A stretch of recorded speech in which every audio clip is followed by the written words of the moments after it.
Hi, my name is Doug Instonis. I'm the Managing Artistic Director of the Racine Theater Guild, and I would like to welcome you to our one-of-a-kind production of the Laramie Project. I say one-of-a-kind because we really hope this is our first and only online play. While we had a great time putting this together and we're proud of our work, we can't wait to invite you back to our theater to see a live production. TV, movies, and online shows will never match the magic that is shared by actors and a live audience. You have been missed. The Laramie Project has been on my radar for a long time. In 2007, I saw UW Parkside's moving production and really hoped to produce it someday. Over the years, it would be added to our play reading list, but somehow it never seemed like the right time to produce the show. Throughout the past year, with COVID and mask and social distancing requirements in place, we started to look for a production that we thought we could do well online and still keep the volunteers safe. Well, we felt the Laramie Project was perfect for our full-length online production. Not only is it a powerful story that needs to be told, the show is written mostly in individual interviews, so we thought we could record it safely. I also thought this play translated perfectly to an online format. Now, I said play, but I'm not too sure that's the right term. If it's online, is it a play, TV show, movie? We are also using multimedia. The Tectonic Theater Project, who created this production, developed what they called moment work, a technique used to write dramatic text in non-traditional ways using all elements of the stage. Moments are then put together to create a longer story. Basically, they strive to develop and tell stories in different ways. And so are we. While the production is written for 8 actors to play over 70 roles, we decided to go in a different direction. We chose to only have one actor play one role. During this time of COVID, we wanted to find a way to unite our community. We wanted to bring people together during this time of isolation. The town of Laramie had to come together to deal with a tragedy, so we wanted to use this play as a vehicle for our community to come together during difficult times to create something positive. So in April, after the idea was approved by the board, I set out to cast 78 people. By far the largest production I have ever been involved with. However, to truly make this a community event, I wanted to cast a combination of RTG volunteers and community members, people that have not previously performed on our stage. I wanted to include a wide variety of individuals who, on a daily basis, play many different roles in our community. People in education, law enforcement, government, businesses, judicial, community leaders, and other nonprofit organizations. Because the play is based on real events and real people, I thought it might be interesting to have a few of the community members play roles similar to what they do in real life. What's the phrase? Art imitates life? In the end, more than 100 people have lent their voice or image to this production, and that doesn't even include the crew and the support staff. In May, we filmed over 210 individual videos, and in June started editing and adding the pictures, voiceovers, and media. I am truly honored to have been a part of this production and to have worked with an amazing group of people. Individuals who came together to tell Matt's story, to support the Theater Guild, and to enrich the lives of our community. Thank you. In addition, I would like to thank the LGBT Center of Southeastern Wisconsin for joining forces with us.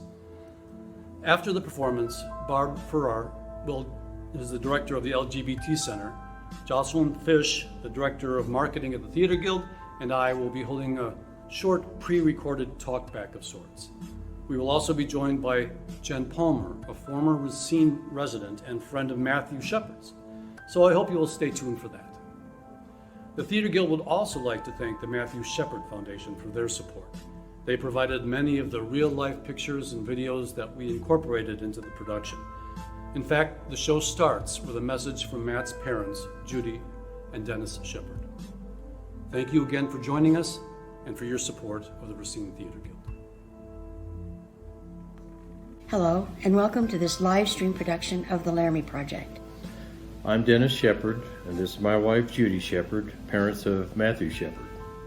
The play The Laramie Project is about what happened to Matt in Laramie, Wyoming in 1998 and the reaction of the people in Laramie.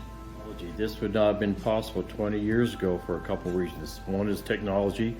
One is the fact that the subject of the LGBTQ community was not allowed to be discussed or performed in any fashion in high schools at that time. It was even challenging in colleges. Community theaters did it sometimes, but it was a much more controversial subject then than it is now. So we're proud to have been invited to welcome you to this production, and we hope you enjoy the evening.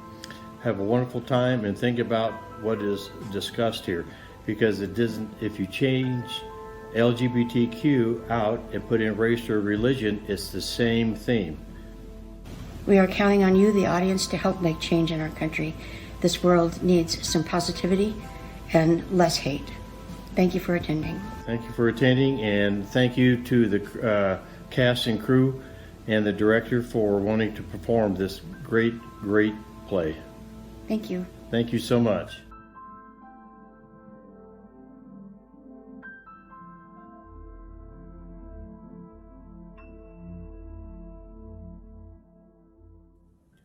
Moises Kaufman, author's note.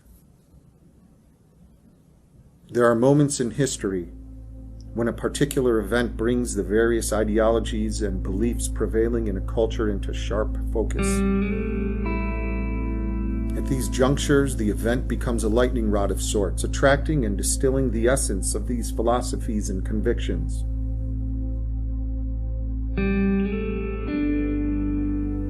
The brutal murder of Matthew Shepard was an event of this kind.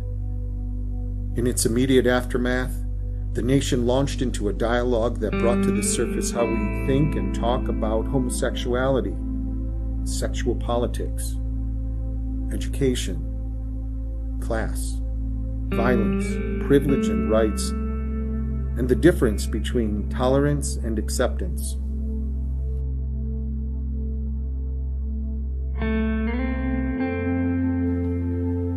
The idea for the Laramie Project originated in my desire to learn more about why Matthew Shepard was murdered, about what happened that night, about the town of Laramie. How is Laramie different from the rest of the country? And how is it similar? Shortly after the murder, I posed the question to my company: what can we as theater artists do as a response to this incident? And more concretely, is theater a medium that can contribute to the national dialogue on current events?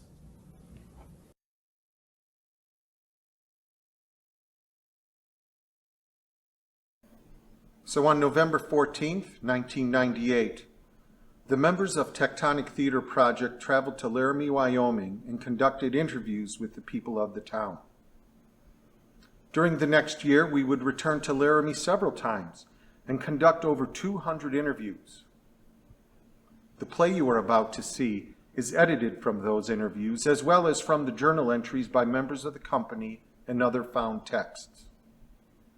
Company member Greg Parati. My first interview was with Detective Sergeant Hing of the Laramie Police Department. I was born and raised here. My family's third generation. My grandparents moved here in the early 1900s. We've had basically three, well, with my daughter, it makes fourth generation. Quite a while. It's a good place to live. Good people. Lots of space. Now, all the towns in southern Wyoming are laid out in space because the railroad came through. It's how far they could go before they had to refuel and rewater. And Laramie was a major stopping off point. That's why the towns are spaced so far apart. It's one of the largest states in the country and the least populated. There's so much space between people and towns here. So much time for reflection. Rebecca Hilliker, head of the theater department at the University of Wyoming. You have an opportunity to be happy in your life here. I found that people here were nicer than in the Midwest, where I used to teach, because they were happy. They were glad the sun was shining, and it shines a lot here. What you have is you have the old-time, traditional type ranchers. They've been here forever. Laramie's been the hub for where they come for their supplies and stuff like that. Stewardship is one thing all our ancestors taught us. Eileen Engen, rancher. If you don't take care of the land, then you ruin it, and you lose your living. So you first of all have to take care of your land and do everything you can to improve it. I love it here. Doc O'Connor, limousine driver. You couldn't put me back in that mess out there back east. Best thing about it is the climate, the cold, the wind. They say a Wyoming wind will drive a man insane, but you know what? Don't bother me none. Well, sometimes it bothers me, but most of the time it don't. And then you've got the university population. I moved here after living in a couple of big cities. Philip Dubois, president of the University of Wyoming. I loved it there, but you'd have to be out of your mind to let your kids out after dark. And here, in the summertime, my kids play out at night till 11 o'clock, and I don't think twice about it. And then you have the people that live in Laramie, basically. I moved here from rural Texas. Zachy Salmon, Laramie resident. Now, in Laramie, if you don't know a person, you definitely know someone that they know. So it's no more than 1 degree separation, right? I kind of like that. I like going to the store and knowing I'm going to be able to visit with 4 or 5 or 6 different people, and I don't really mind people knowing my business, because what's my business? My business is generally good. I like the trains too. They don't bother me. Well, some of the times they bother me, but most times they don't. Even though one goes by every 13 minutes out where I live. Doc actually lives up in Bosler, but everybody in Laramie knows him. He's also not really a doctor. They used to carry cattle, them trains. Now they carry is diapers and cars. I grew up in Cody, Wyoming. April Silva, university student. Laramie is a better place than where I grew up. I'll give it that. It's a good place to live. Good people, lots of space. Now, when that incident happened with that boy, a lot of press people came here. One time, some of them followed me out to the crime scene, and, well, it was absolutely beautiful day. Absolutely gorgeous. Real clear and crisp, and the sky was that blue. You know, you'll never be able to paint it. It's just sky blue. It's just gorgeous. And the mountains in the background and a little snow on them. And this one reporter, a lady person that was out there, she said, "Well, who found the boy? Who was out here anyway?" And I said, well, it's really a popular area for people to run, and mountain biking's big out here, and horseback riding, and, well, it's just close to town. And she looked at me and she said, "Who in the hell would want to run out here?" And I'm thinking, lady, you're just missing the point. You know, all you got to do is turn around and see the mountains, smell the air, listen to the birds, take in what's around you. And they were just nothing but the story. I didn't feel judged. I just felt they were stupid. They're missing the point. They're just missing the whole point. It's hard to talk about Laramie now, to tell you what Laramie is for us. Jedediah Schultz. If you would have asked me before, I would have told you Laramie is a beautiful town, secluded enough that you can have your own identity. A town with a strong sense of community. Everyone knows everyone. A town with a personality that most larger cities are stripped of. Now, after Matthew, I would say that Laramie is a town defined by an accident, a crime. We become Waco. We become Jasper. We're a noun, a definition, a sign. We may be able to get rid of that, but it will sure take some time.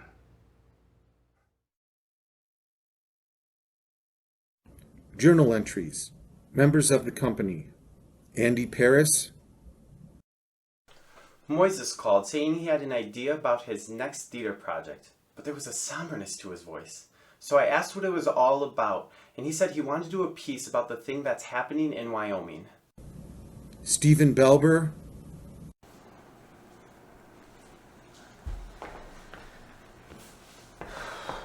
Lee called me and told me that the theater company was thinking of going out to Laramie to conduct interviews, and they wanted me to come, but I'm hesitant. I'm not really interested in prying into a town's unraveling. Amanda Gronick. I've never done anything like this before in my life. How do you get people to talk to you? What do you say? The company has agreed that we should go to Laramie for a week and interview people. I'm a bit afraid about taking 10 people on a trip of this nature. Must make some safety rules. No one works alone, and everyone carries cell phones. Have made some preliminary contacts with Rebecca Hilliker, head of the theater department at the University of Wyoming. She is hosting a party for us our first night in Laramie and has promised to introduce us to possible interviewees. I must tell you that when I first heard that you were thinking of coming here, when you first called me, I wanted to say, you've just kicked me in the stomach. Why are you doing this to me? But then I thought, that's stupid. You're not doing this to me. And more importantly, I thought about it and decided that we'd had so much negative closure on this whole thing. And the students really needed to talk. When this happened, they started talking about it, and then the media descended and all dialogue stopped. You know, I love my students because they are free thinkers. And you may not like what they have to say, and you may not like their opinions, but they can be very redneck. But they are honest, and they're truthful. So there's an excitement here. There's a dynamic here that I have with my students that I never had when I was in the Midwest or in North Dakota, because there was such a Puritan attitude that dictated how people looked at the world that a lot of times they didn't have an opinion. You couldn't get them to express an opinion. And quite honestly, I'd rather have opinions that I don't like and have that dynamic in education. You know, there's a student I think you should talk to. His name is Jedediah Schultz.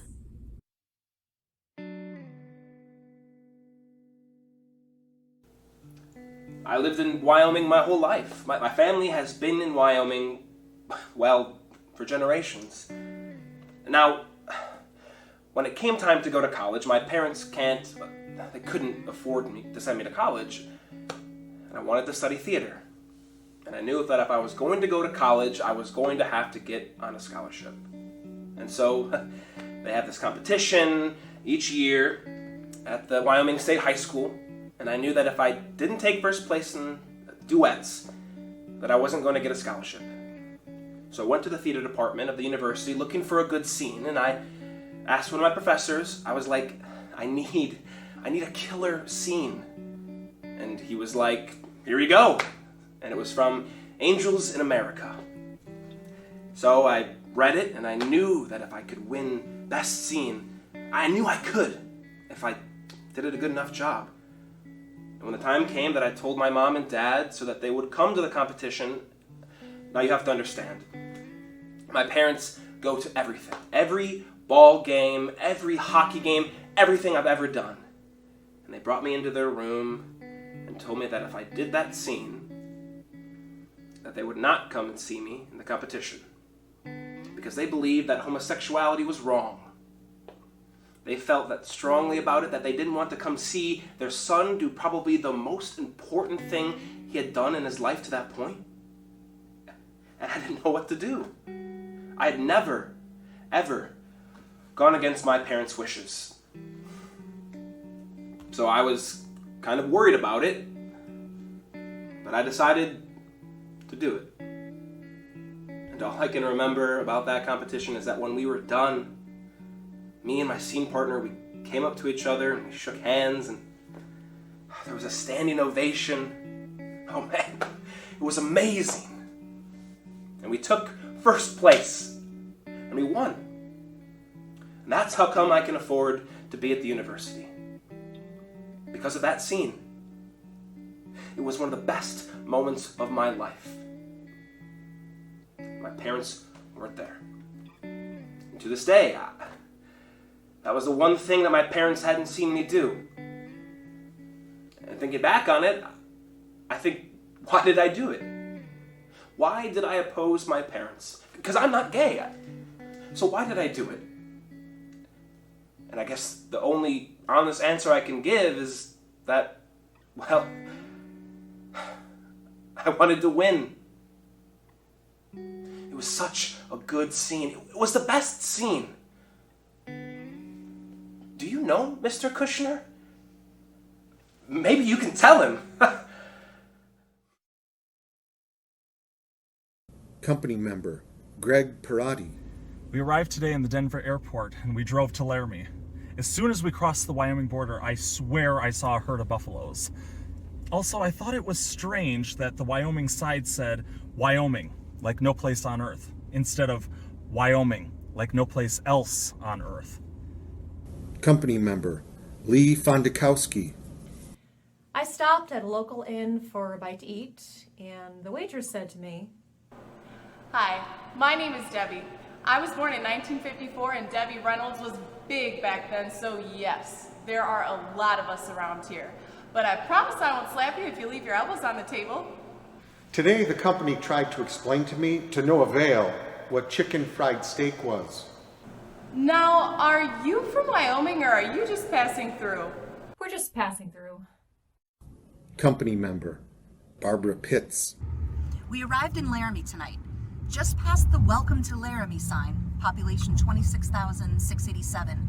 The first thing to greet us was Walmart. We could have been on any main drag in America, fast food chains, gas stations. But as we drove into the downtown area by the railroad tracks, the buildings still looked like turn-of-the-century Western town.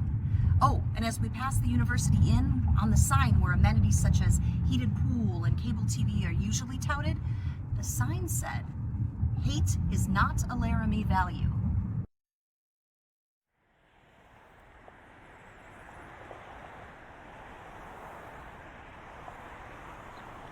I met today with two longtime Laramie residents, Allison Mears and Marge Murray, two social service workers who taught me a thing or two. Are you ready? I think I'm ready. Okay. First Yep. question. What was it like growing up in Laramie? Well, what Laramie used to be like when Marge and I were growing up, well, it was mostly rural. Yeah, it was. I enjoyed it, you know. My kids all had horses. Well, there was more land. I mean, you could keep your pet cow or your horse, your little chickens, you know. Just have a little bit of acreage. Yeah, I could run around the house in my all-togethers, do the housework while the kids were in school, and nobody could see me. And if they got that close... well, then that's their problem. Yeah. I just want to make sure I got the expression right. In your all-togethers? Well, yeah, honey. Why wear clothes? Now, how's he going to put that in his plate? So, this was a big ranching town? Oh, not just ranching. This was a big railroad town at one time. Before they moved everything to Cheyenne and Green River and Omaha. So now, well, it's just a drive-through spot for the railroad. Because even, what was it, in the 50s? Well, they had one big roundhouse. They had such a shop, they could build a complete engine. They did. My mom worked there. Your mom worked in a roundhouse? Yeah, she washed engines. Her name was Minnie. You know that song that song we used to sing to her. What song? Run for the roundhouse, Minnie. You can't corner there. Oh, but I'll tell you, Wyoming is bad in terms of jobs. I mean, the university has the big, high, whoop-de-doo jobs, but Wyoming, unless you're a professional, well, the bulk of the people are working minimum wage jobs. Yeah, I've been either in the service industry or bartending most of my life. Now I know everybody in town. And she does. And I do. Now that I tell you, here in Laramie there's a difference. And there it always has been. What it is a class distinction. It's about the well-educated and the ones that are not. And the educated don't understand why the ones that are not don't get educated. That's why I told you before, my kids had to fight because their mother was a bartender.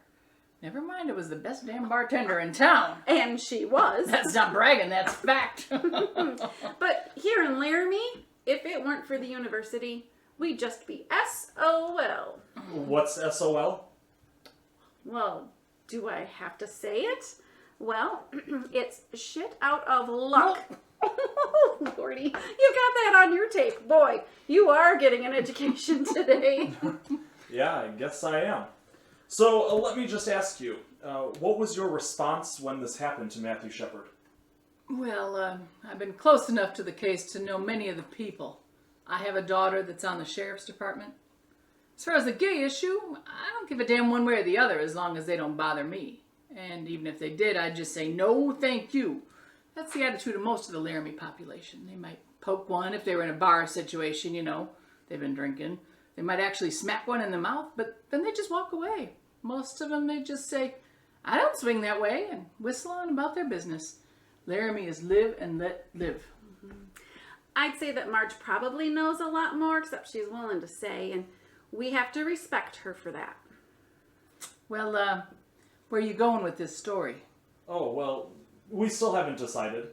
When we've finished, we're going to try to bring it around to Laramie. Okay, then. There are parts I won't tell you.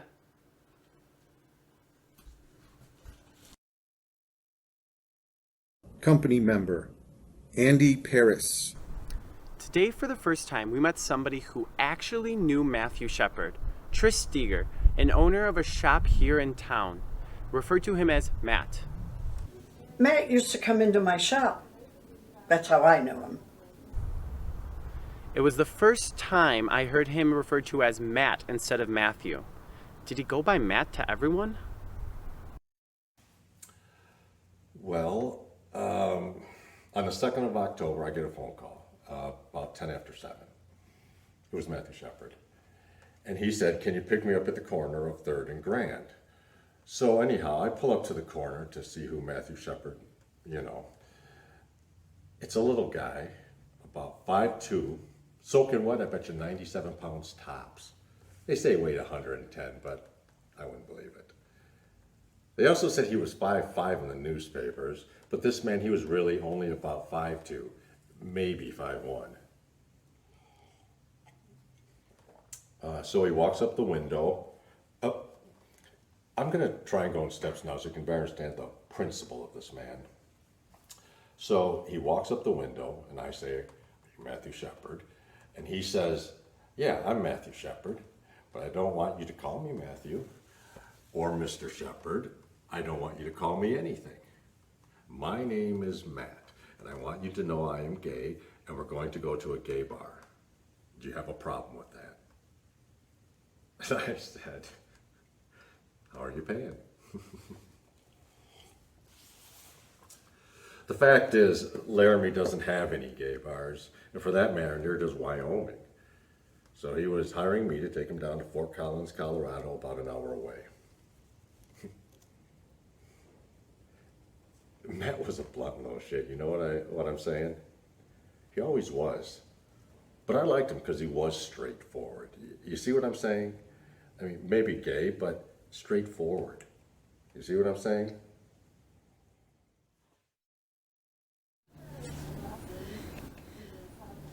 I don't know, you know? How does any one person ever really tell about another? You should talk to my baby sister, Romaine. She was a really close friend of Matthew's. We never called him Matthew, actually. Most of the time we called him Choo Choo, because we used to call him Matthew, and then we just called him Choo Choo. And whenever I think of Matthew, I always think of his incredible beaming smile. I mean, he'd walk in and he'd be like, and he'd just smile at everyone. He just made you feel great. And he would like stare down people in the coffee shop because he always wanted to sit on the end seat so he could talk to me while I was working. And if someone was sitting in that seat, he would just sit there and stare at them until they left, and then he would claim the spot. But Matthew definitely had a political side to him. I mean, he really wanted to get into political affairs. That was all his big interest was watching CNN and MSNBC. I mean, that's the only TV station I ever saw his TV turned into. He was just really smart in political affairs, but not too smart in like common sense stuff. So he moved to Laramie to go to school.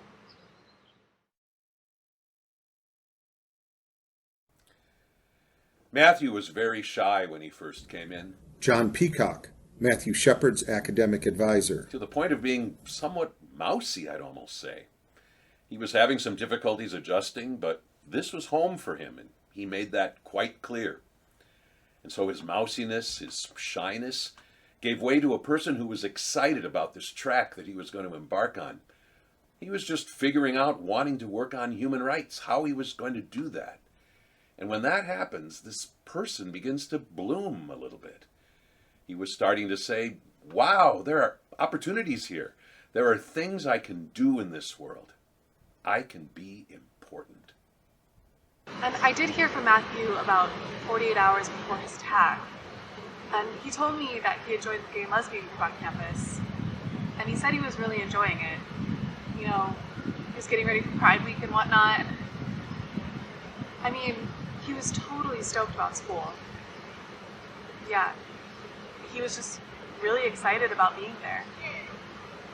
And in retrospect, and I can only say this in retrospect, of course, I think that's where he was headed, towards human rights, which only adds to the irony and tragedy of this.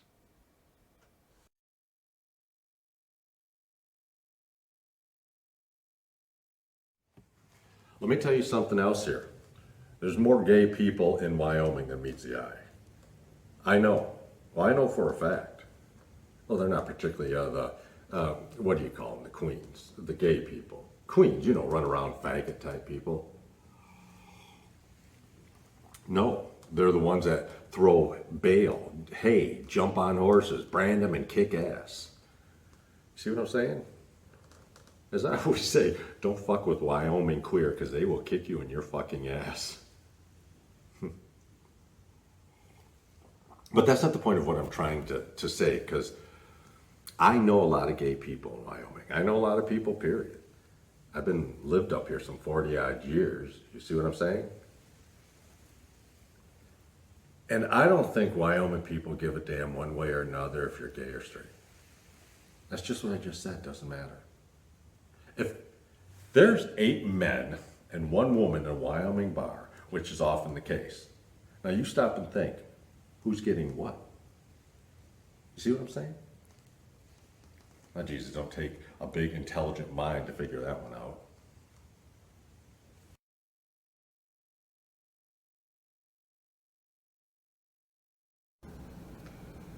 My understanding when I first came here Catherine Connolly. Is that I was the first out lesbian or gay faculty member on campus. And that was in 1992, so it wasn't that long ago. I was asked at my interview what my husband did, and so I came out then. Do you want a funny story? When you first get here as a new faculty member, there's all these things you have to do. And so I was in my office and I noticed that this woman called. I was expecting, you know, it was a health insurance phone call or something like that. So I call her back and I could hear she's working on her keyboard, you know, clicking away. And I said, you know, this is Kathy Connolly, returning your phone call. And she said, oh, it's you. And I thought, this is bizarre. And she said, I hear you're gay. I hear you are. And I was like, uh-huh. And she said, I hear you came here as a couple. I'm one too.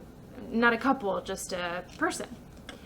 And so she was, you know, kind of lesbian who knew I was coming and she wanted to come over and meet me immediately. And she later told me that there were other lesbians that she knew who just wouldn't be seen with me, that I would irreparably taint them, that just to be seen with me could be a problem. When I came here, I knew it was going to be hard as a gay man. Jonas Sloneker. But I kept telling myself, people should live where they want to live. And there would be times I would go down to Denver and I would go to gay bars and I would meet people and they would ask me where I was from and I would say Laramie, Wyoming. I met so many guys down there from Wyoming, so many gay men that grew up here, and they would be like, I don't know how you can live there. I had to get out, and all that. But every once in a while I would meet a guy there and he'd be like, oh gosh, I miss Laramie. I mean, I really love it there. I mean, that's the place where I want to live. And they get this starry-eyed look. And I tell them, if that's where you want to live, then do it. I mean, imagine if more gay people stayed in small towns. But, it's easier said than done, of course. Today we are moving from our motel and heading for the Best Western. My hope is that it is a better Western.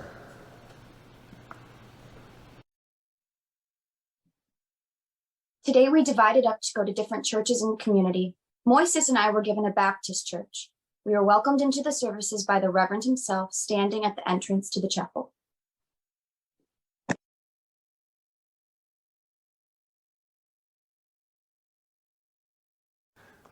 My dear brothers and sisters, I am here today to bring you the word of the Lord.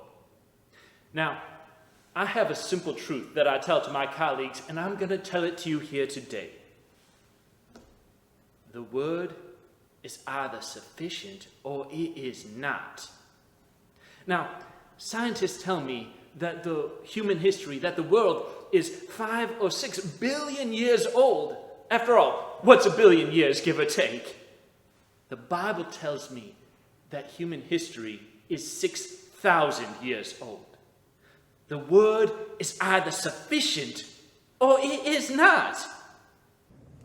The sociology of religion in the West. Stephen Meade Johnson, Unitarian minister. Dominant religious traditions in this town, Baptist, Mormon, they're everywhere. It's not just Salt Lake. They're all over. They're like jam on toast down here. The Mormon church has a little different thing going on that irritates some folks. Doug Laws, state ecclesiastical leader for the Mormon Church. And that is that we absolutely believe that God still speaks to man. We don't think it happened and some folks wrote it down in the Bible. God speaks to us today, and we believe that. We believe that the prophet of the church has the authority to receive inspiration and revelation from God. So the spectrum would be on the left side of that panel, so far left that I'm probably sitting by myself, is me and the Unitarian Church. Unitarians are by and large humanists, many of whom are atheists. I mean, we're not even sure we're a religion. And to my right on the spectrum, to his credit, Father Roger, Catholic priest who's well established here, and God bless him, he did not equivocate at all when this happened. He hosted the vigil for Matthew that night. I was really jolted because, when we did the vigil, we wanted to get all the ministers involved, and we called some of them, and they were not going to get involved. It was like, we're going to stand back and wait to see where the wind is blowing, and that angered me. We are supposed to stand out as leaders. I thought, wow, what's going on here? God has set boundaries, and one of our responsibilities is to learn. What does God want? So you study scripture, you look to your leaders, then you know what the bounds are. Now, once you kind of know what the bounds are, then you sort of get a feel for what's out of bounds. There's a proclamation that came out on the family. A family is defined as one woman and one man and children. That's family. That's about as clear as you can state it. There's no sexual deviation in the Mormon church. No leniency. We just think it's out of bounds.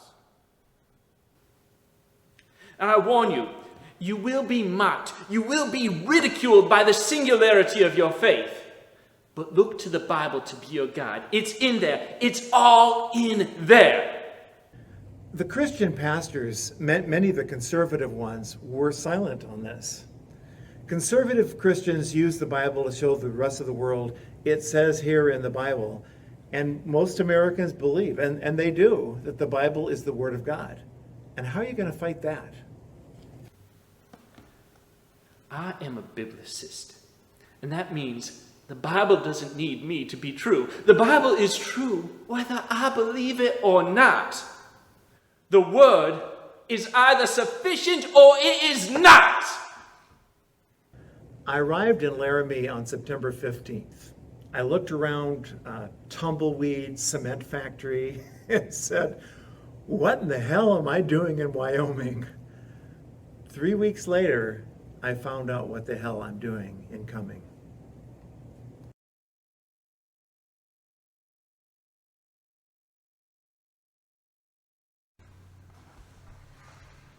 I had breakfast this morning with a university student named Zubaida Ullah. She's an Islamic feminist and she likes to do things her own way.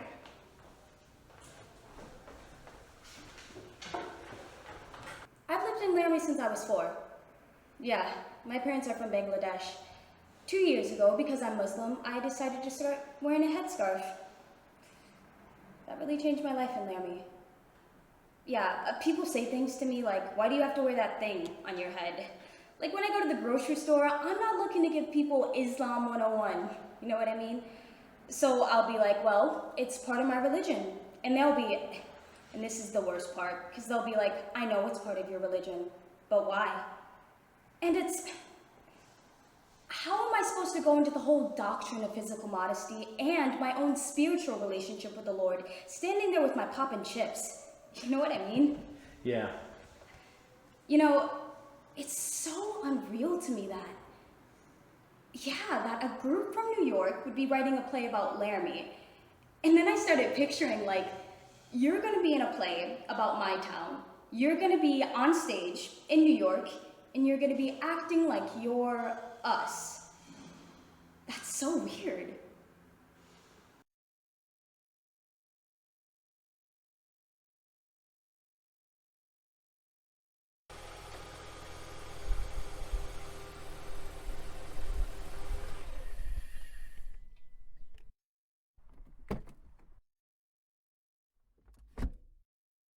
Okay, ready.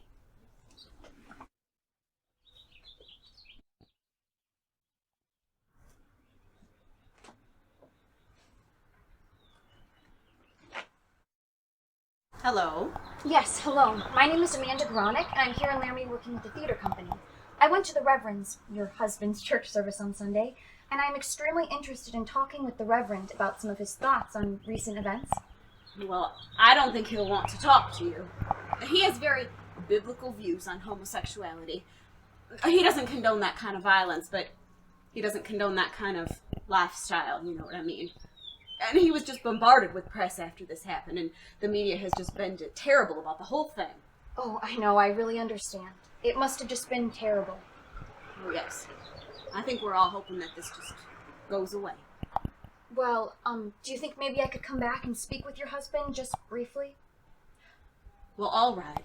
You can come back tonight at 9 o'clock. Thank you so much. I'll do that. Did you get that?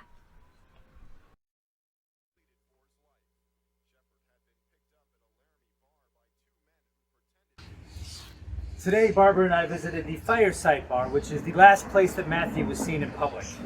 The Fireside definitely feels like a college bar with a couple of pool tables and a stage area for karaoke night.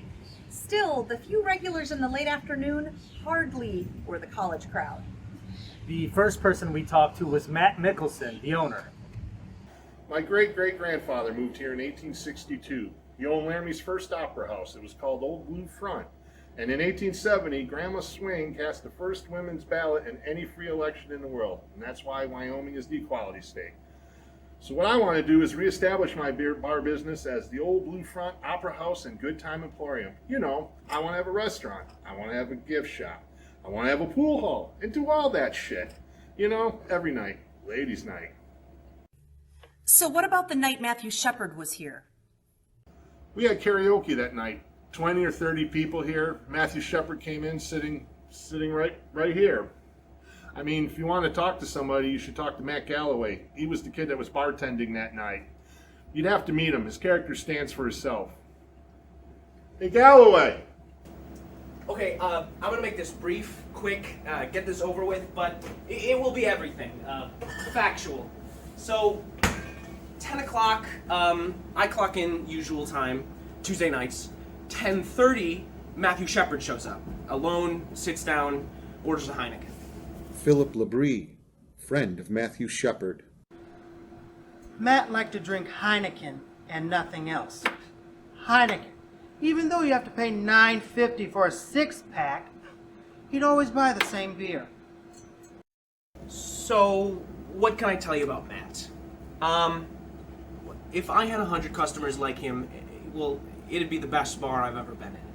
Okay, and nothing to do with sexual orientation. I mean, absolute mannerisms. Manners, politeness, intelligence, and taking care of me, as in tips. Everything. I mean, conversation, you dress nice, clean cut. Some people you just know that please, thank you, offers intellect, within their, vocabulary. So he kicks it there, and he doesn't seem to have any worries or anything, or he's looking for anyone. He's just enjoying his drink and the company around. Now, approximately 11:45, Aaron McKinney and Russell Henderson walk in. I didn't know that was their names then, but they're the perps, they're the accused, and they walk in just very stone-faced, dirty, grungy, rude, gimme, that sort of thing. They walked up to the bar and, as you know, paid for a pitcher in dimes and quarters, which is something that you just don't forget. I mean, you don't forget that. $5.50 in dimes and quarters, it was a freaking nightmare. Now, Henderson and McKinney, they didn't seem, intoxicated at all. They came in, they just ordered a beer, they took the pitcher back to their pool room, and they kept to themselves.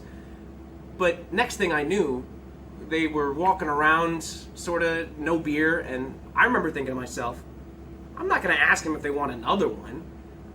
Obviously, they just paid for a pitcher in dimes and quarters. I have a real good feeling they don't have any more money. Romaine Patterson. Money meant nothing to Matthew because he came from a lot of it. And he would hand over his wallet in 2 seconds because money meant nothing. His shoes might have meant something. They can say it was a robbery. I don't buy it for even an iota of a second. Then, a few moments later, I look over and Aaron and Russell had been talking to Matthew Shepard. Aaron said that a guy walked up to him and said that he was gay and wanted to get with Aaron and Russ. Kristen Price, girlfriend of Aaron McKinney. And that he got aggravated with it and told him that he was straight and wanted nothing to do with him and walked off. He said that's when he and Russell went into the bathroom and decided to pretend they were gay and get him in the truck and rob him. Okay, no. They said that Matt approached them, that he came onto them? I absolutely disbelieve and refute that statement 100%. Refute it. And I will give you 2 reasons why. 1, character reference. I mean, why would he approach them? He never approached anybody else in the bar. I mean, they say he's gay. He's a flaming gay. That he came on to people. That's what he did. Bullshit. I mean, he never came on to me. Hello. But he came on to them? I don't believe it. And 2, territorialism is the word I'm going to use for that. And that is because Matt was sitting over there. Aaron and Russell had been in the pool area. Matt, upon their first interaction, they were in Matt's area. The area that Matt had been seen in all night. So, who approached who by that? But Matthew was the kind of person that, he would never not talk to someone for any reason. If someone started talking to him, he'd just be like, oh, blah, blah, blah. He never had any problem striking up a conversation with anybody. Matt did feel lonely, a lot of times. Me knowing that and knowing how gullible Matt could be, he would have walked right into it. The fact that he was at that bar alone, without any friends, made him that much more vulnerable. So basically, what I'm testifying to, and this is because I'm like the key witness in this case, basically what I'm testifying to is that I saw Matthew leave. He was with two individuals. I didn't see their faces.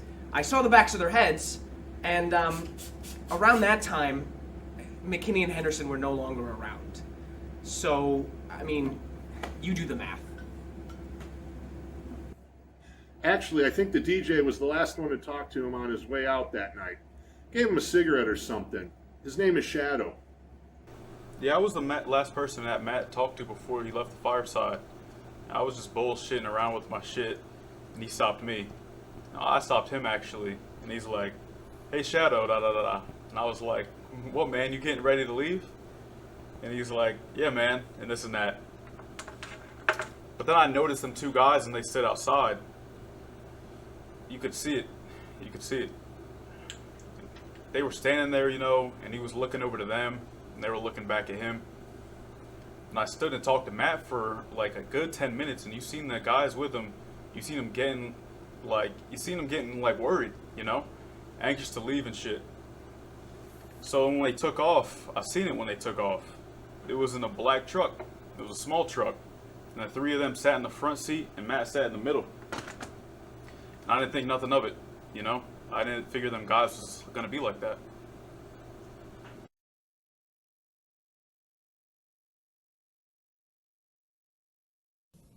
Friend of Aaron McKinney. Well, I've known Aaron a long time. Aaron was a good kid. I liked Aaron a lot. That's why I was so shocked when I heard this. I'm like, I know he was living out far at his trailer house is what he told me with this girl. They started dating last summer, but they must have gotten pregnant as soon as they started dating because they had a kid. He was only 21 years old, but he's already running around here with a kid. See, that's the kind of person Aaron was, though. Just like, he always dressed in like big clothes, you know, like Tommy Hilfiger, Polo, Gucci, I don't know. At the time I knew him, though, he was just a young kid trying to fit in, you know, acting tough, acting cool. You know what, though? You'd get in his face about it, and he'd back down like he was just some kind of scared kid.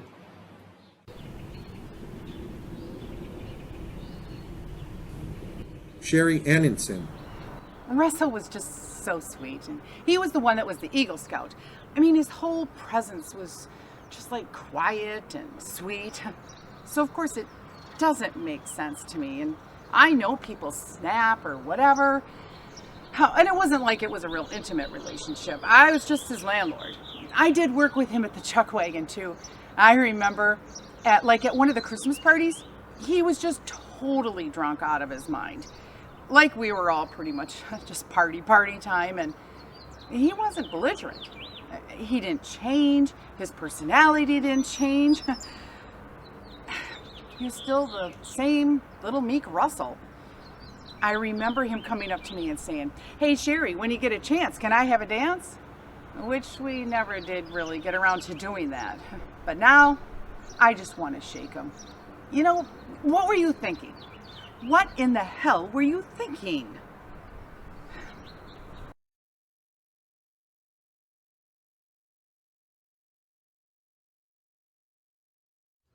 The fence. I've been out there 4 times. I've taken visitors. That place has become a pilgrimage site.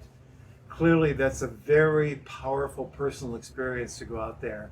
It's so stark and so empty, and you can't help but think of Matthew there for 18 hours in nearly freezing temperatures, with that view up there, isolated, and the God, my God, why have you forsaken me, comes to mind. Phil Labrie, a friend of Matthew's, took us to see the fence this morning. I broke down the minute I touched it. I feel such a strong kinship to this young man. On the way back, I made sure no one saw me crying. Greg was crying on the way back. I couldn't bring myself to tears, but I felt the same way. I have an interview this afternoon with Aaron Kreifels. He was the boy that found Matthew out there at the fence. I just don't feel like I'm up to it. I think I'm going to get somebody else to do it.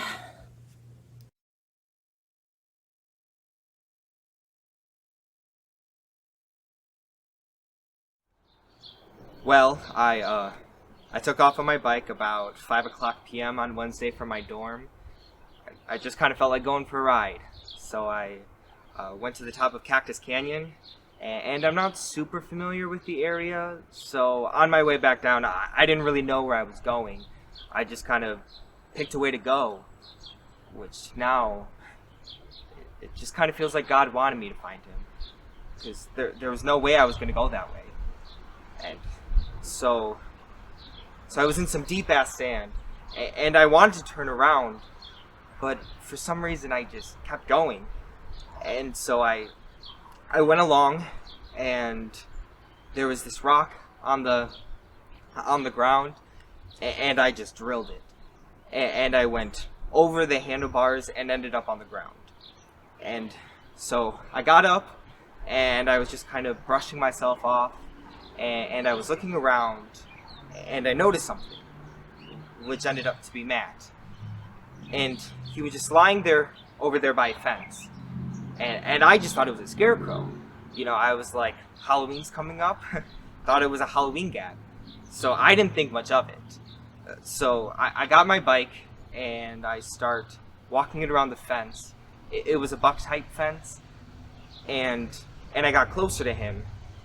And that's when I noticed his hair. And that was a major key for me, noticing it was a human being, was his hair. Because I just thought it was a dummy. Seriously.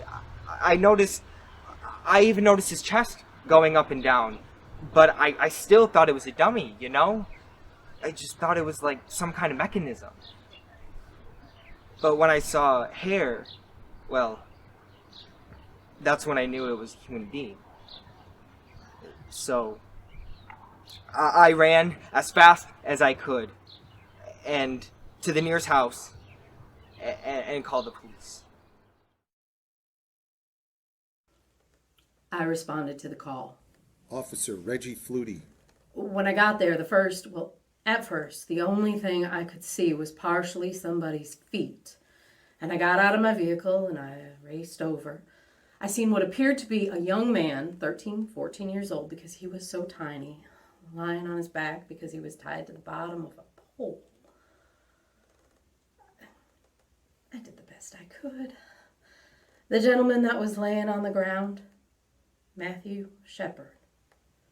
He was covered in dry blood all over his head. And there was dry blood underneath him, and he was barely breathing. He was doing the best he could. I was going to breathe for him, and I couldn't get his mouth open. His mouth, it wouldn't open for me. He was covered in, like I said, partially dry blood and blood all over his head. The only place he did not have any blood on him, on his face, was what appeared to be where he had been crying down his face. Well, his head was distorted, it did not look normal. He looked as if he had a real harsh head wound. Dr. Cantway, Evanston Memorial Hospital. I was working the night Matthew Shepard was brought in. I don't think any of us can remember seeing a patient in that condition in a long time. Well, those of us who've worked in big city hospitals have seen this, but there are some people here who haven't worked in a big city hospital, and it's not something you expect here. You expect it. You expect this type of injuries to come from a car going downhill at 80 miles an hour. You expect gross injuries from something like that, but you don't expect it from somebody doing this to another person. The ambulance report said it was a beating, so we knew.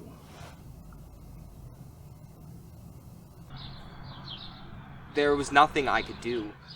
If there was anything I could have done to help him, I would have done it, but there was nothing. And I was yelling at the top of my lungs, trying to get something out of him. Like, hey, wake up, hello! But he didn't move, he didn't flinch, he didn't anything.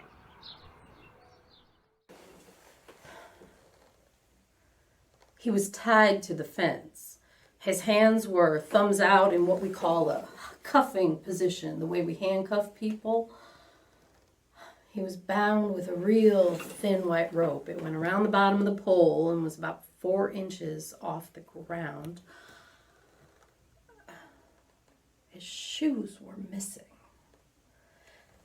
He was tied extremely tight, so I used my boot knife and I tried to slip it up between the rope and his wrist, and I had to be real careful not to harm Matthew any further. Well, your first thought is, certainly you'd hope that it's somebody from out of town who's come in and beaten somebody. I mean, things like that happen, you know. Shit happens, and it happens in Laramie. But if there's been somebody who's been beaten repeatedly, certainly that's something that offends us. I think that's a good word. It offends us. He was bound so tight. I finally got the knife through there, and I'm sorry. We rolled him over to his left side, and when we do that, he quit breathing. And immediately I put him back on his back, and that was enough of an adjustment. It gave me enough room to cut him free there. I seen the EMS unit trying to get to the location, and once the ambulance got there, we put the neck collar on him, placed him on the backboard, and scooted him from underneath the fence. Then Rob drove the ambulance to Ivison's hospital emergency room.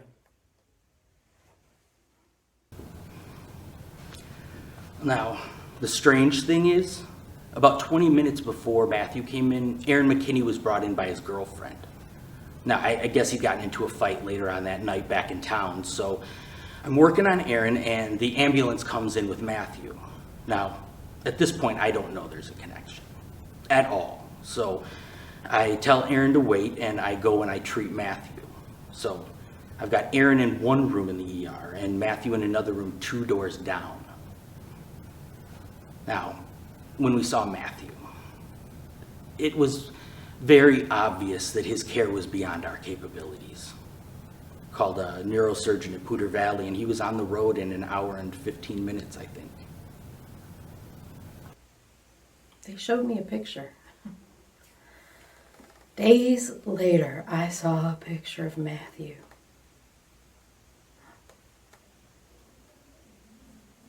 I never would have recognized him. Then, 2 days later, when I learned of the connection, I was very struck. I mean, these were 2 kids. They were both my patients, and they were 2 kids. I took care of both of them, of both their bodies, and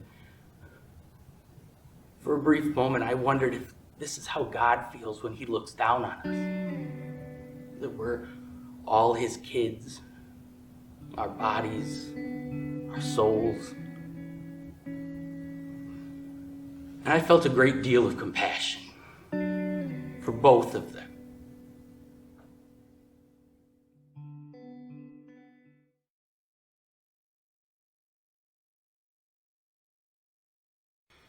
Well, the news reports started trickling out on Thursday, but no names were mentioned. The brutality of the crime was not mentioned. All that was mentioned was that there was a man, a Laramie man, found beaten out on the prairie, basically. Later on in the evening, they mentioned his name. It was like, that's not the Matthew Shepard I know. That's not my student. That's not this person who I've been meeting with. I was in the coffee shop. and someone pulled me aside and they said, I don't know much, but they say that there's been a young man who's been beaten in Laramie, and they said his name was Matthew Shepard. And he said, do you think this could be our Matthew? And I said, well, yeah, it sounds like it could be our Matthew.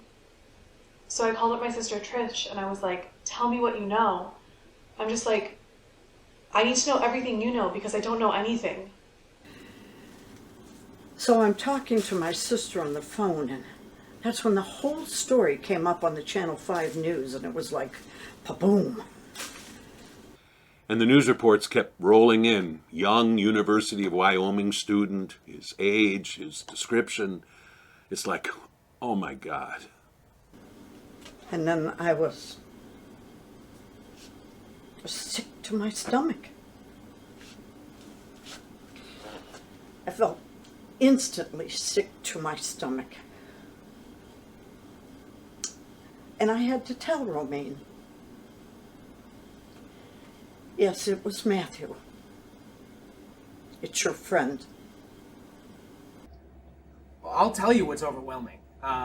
Friday morning, I find out about it. I walk out, I get out of class, and boom, there it is, in the branding iron. But I drive over to a newsstand after that, and I buy a Laramie boomerang because I want to know more about it. I want to be more informed. But as soon as I get back home, my boss calls me, and he says, "Well, did you hear about what happened?" And I'm like, "Yeah." Was he in the bar Tuesday night? And I'm like, "Yeah, yes, he was." You gotta get down to the bar right now. We gotta talk about this. We got to discuss what's going on.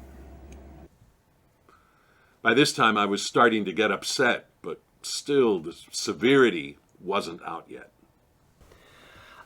It was Thursday afternoon. Rulin Stacy at Poudre Valley Hospital. I got a call. We just got a kid in from Wyoming, and it looks like he may be the victim of a hate crime. We have a couple of newspaper reporters here asking questions. And so we agreed that we needed one spokesperson. As CEO, I'll do that, and we'll try and gather all the information that we can.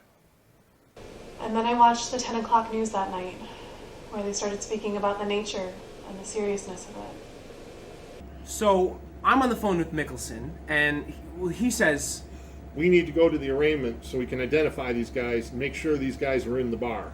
So we go to the arraignment. Our focus today turns to Laramie, Wyoming, and the Albany County Courthouse, where Aaron James McKinney and Russell Arthur Henderson are being charged for the brutal beating of Matthew Shepard, a gay University of Wyoming student. The arraignment was on Friday, right around lunchtime, and I said, I'm just going. And I just took off. It's just down the street. So, I walked a few blocks and I went. Has anybody told you about the arraignment? There were probably about 100 people from town and probably as many news media by that point. A lot more of the details had come out. The fact that the perpetrators were kids themselves, local kids, that everyone who's from around here has some relationship to, and what everyone was really, I think, waiting on pins and needles for what would happen when the perpetrators walked in. So what happened, there's 200 people in the room at this point, and they walked in their complete orange jumpsuits and shackles, and you could have heard a pin drop. It was incredibly solemn. I mean, lots of people were teary at that point. Then the judge came in, did a reading. There was a reading of the evidence that the prosecution has, and it's just a statement of facts. And the reading of the facts was, the essential facts are that the defendants, Aaron James McKinney and Russell Arthur Henderson, met Matthew Shepard at the Fireside Bar and after Mr. Shepard confided he was gay, the subject deceived Mr. Shepard into leaving with them in their vehicle to a remote area. Upon arrival at said area, both subjects tied their victim to a buck fence, robbed him, tortured him, and beat him. Both defendants were later contacted by officers of the Laramie Police Department who observed inside the cab of their pickup a credit card and a pair of black patent leather shoes belonging to the victim, Matthew Shepard. The subjects took the victim's credit card, wallet containing $20 in cash, his shoes and other items, and obtained the victim's address in order to later burglarize his home. I don't think there was any person who was left in the courtroom who wasn't crying at the end of it. I mean, it lasted 5 minutes, but it kept on getting more and more horrific, ending with... Said defendants left the victim begging for his life.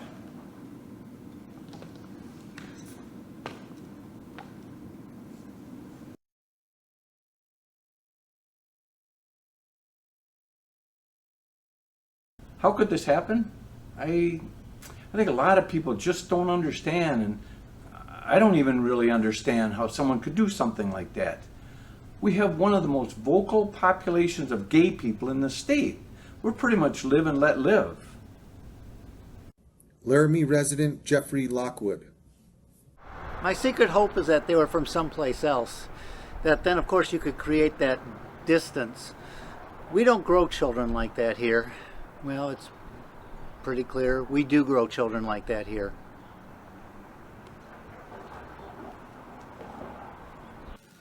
So that was the arraignment, and my response was, it was pretty catatonic. Not sleeping, not eating, don't, leave me alone right now. More and more details came in about the sheer brutality, motivations, how this happened. And then, quite frankly, the media descended, and there was no time to reflect on it anymore.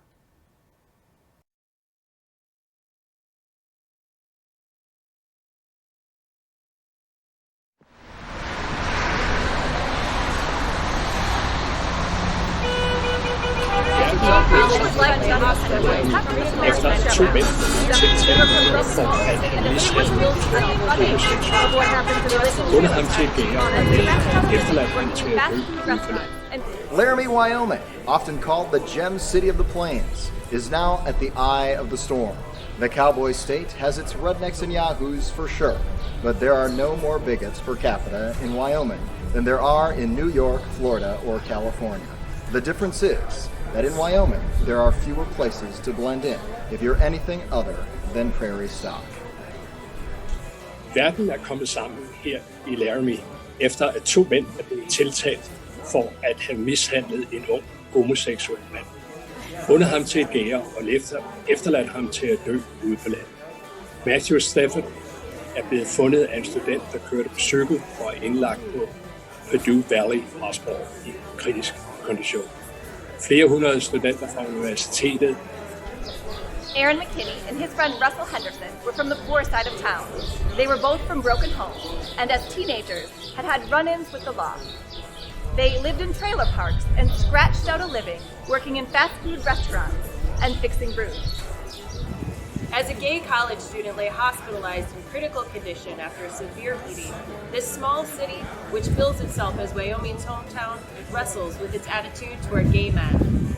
Gobernador Geringer, en su primer término como gobernador de Wyoming, pronto va a hacer una presentación.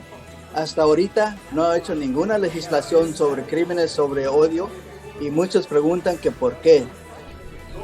People would like to think that what happened to Matthew Shepard was an exception to the rule. But it was an extreme case of what happens in our schools on a daily basis.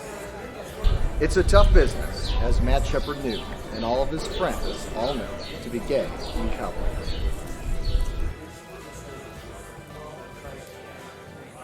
It was huge. Yeah, it was herds, and we're talking hundreds of reporters, which makes a huge dent in this town's population. There's reporters everywhere, news trucks everywhere, on campus, everywhere in the town. And we're not used to this type of attention to begin with. We're not used to that kind of exposure. Tiffany Edwards, local reporter. These people are predators. Like, the one journalist actually caught one of the judges in the bathroom at the urinal and was asking him questions. And the judge was like, "Excuse me, can I please have some privacy?" And the journalist was like offended that he asked for privacy. I mean, this is not how journalism started. Like the Gutenberg press, you know?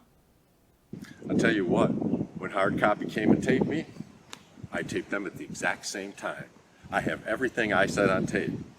So if they ever try to do anything funny, they better watch their fucking ass.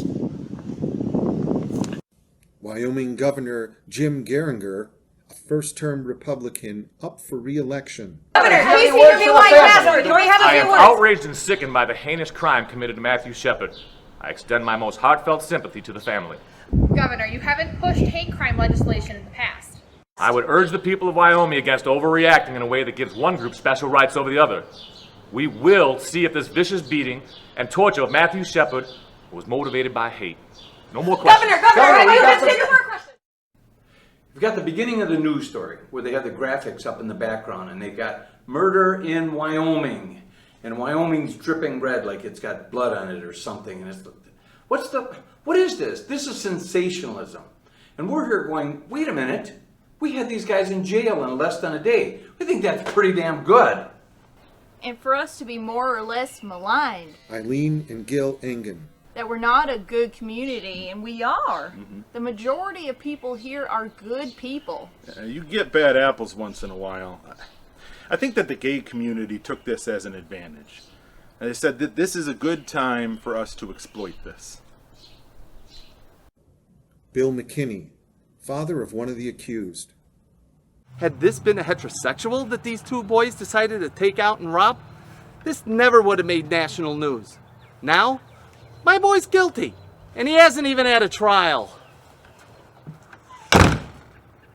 Look, I do think that the media actually made people accountable because they made people think. Because people were sitting in their homes, watching TV, listening to CNN and watching Dan Rather and going, Jesus Christ, well, that's not how it is here. Well, how is it here? Matthew Shepard medical update at 3 p.m., Saturday, October 10.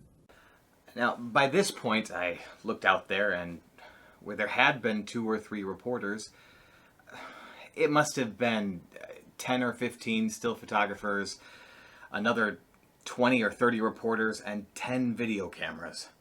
Now, the parents had just arrived. I had barely introduced myself to them. I looked out there and I thought, my gosh, what am I going to do?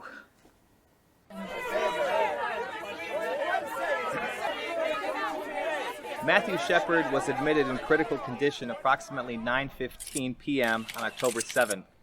When he arrived, he was unresponsive and breathing support was being provided. Matthew's major injuries upon arrival consisted of hypothermia and a fracture from behind his head to just in front of the right ear. This has caused bleeding in the brain as well as pressure on the brain. There were also several lacerations on his head, face, and neck. Matthew's temperature has fluctuated over the last 24 hours, ranging from 98 to 106 degrees. We have had difficulty controlling his temperature. Matthew's parents arrived at 7 p.m. on October 9th and are now at his bedside. The following is a statement from them. First of all, we want to thank the American public for their kind thoughts about Matthew and their fond wishes for his speedy recovery. We appreciate your prayers and goodwill, and we know that they are something Matthew would appreciate too. We also have a special request for the members of the media. Matthew is very much in need of his family at this time, and we ask that you respect our privacy, as well as Matthew, so we can concentrate all of our efforts, thoughts, and love on our son. Thank you very much.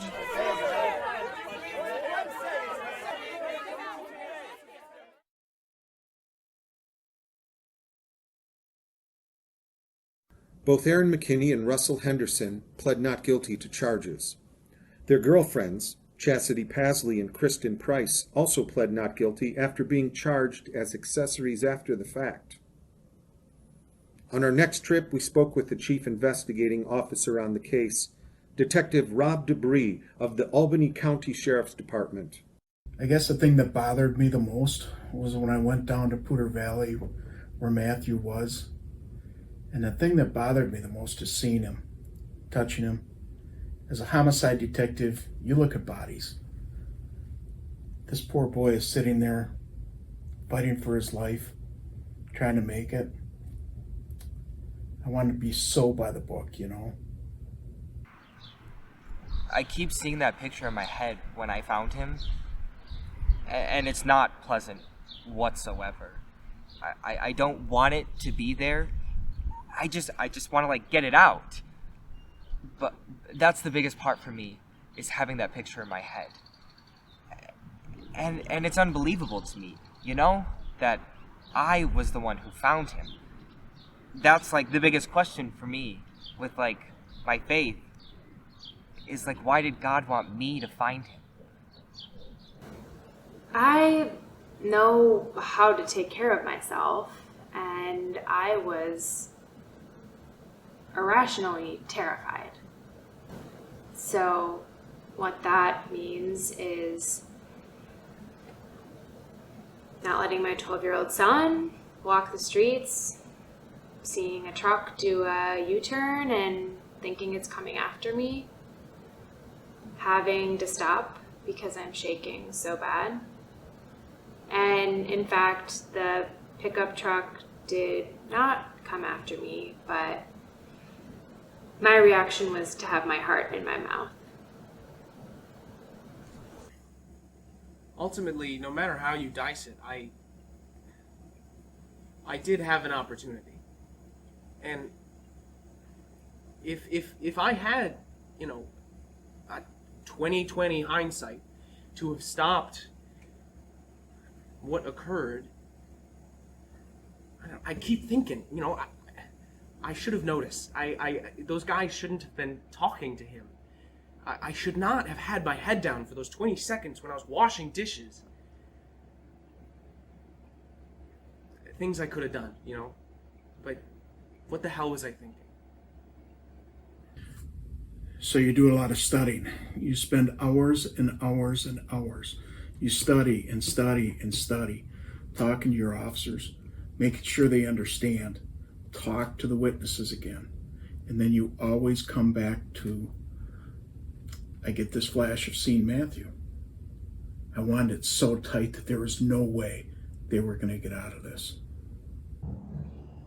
One of the things that happened when I got to the fence, it was just such an overwhelming amount of blood. And we tried to wear protective gloves, but we had a really cheap sheriff at the time, and he bought us these shit gloves, you know, and you put them on, and you put them on, and they just kept breaking. So finally, you just ran out of gloves, you know? So you figure, well, you know, don't hesitate. You know, that's what your mind tells you all the time. Don't hesitate. And so you just keep moving, and you try to help Matthew and find an airway, and you know, it's what you do, you know?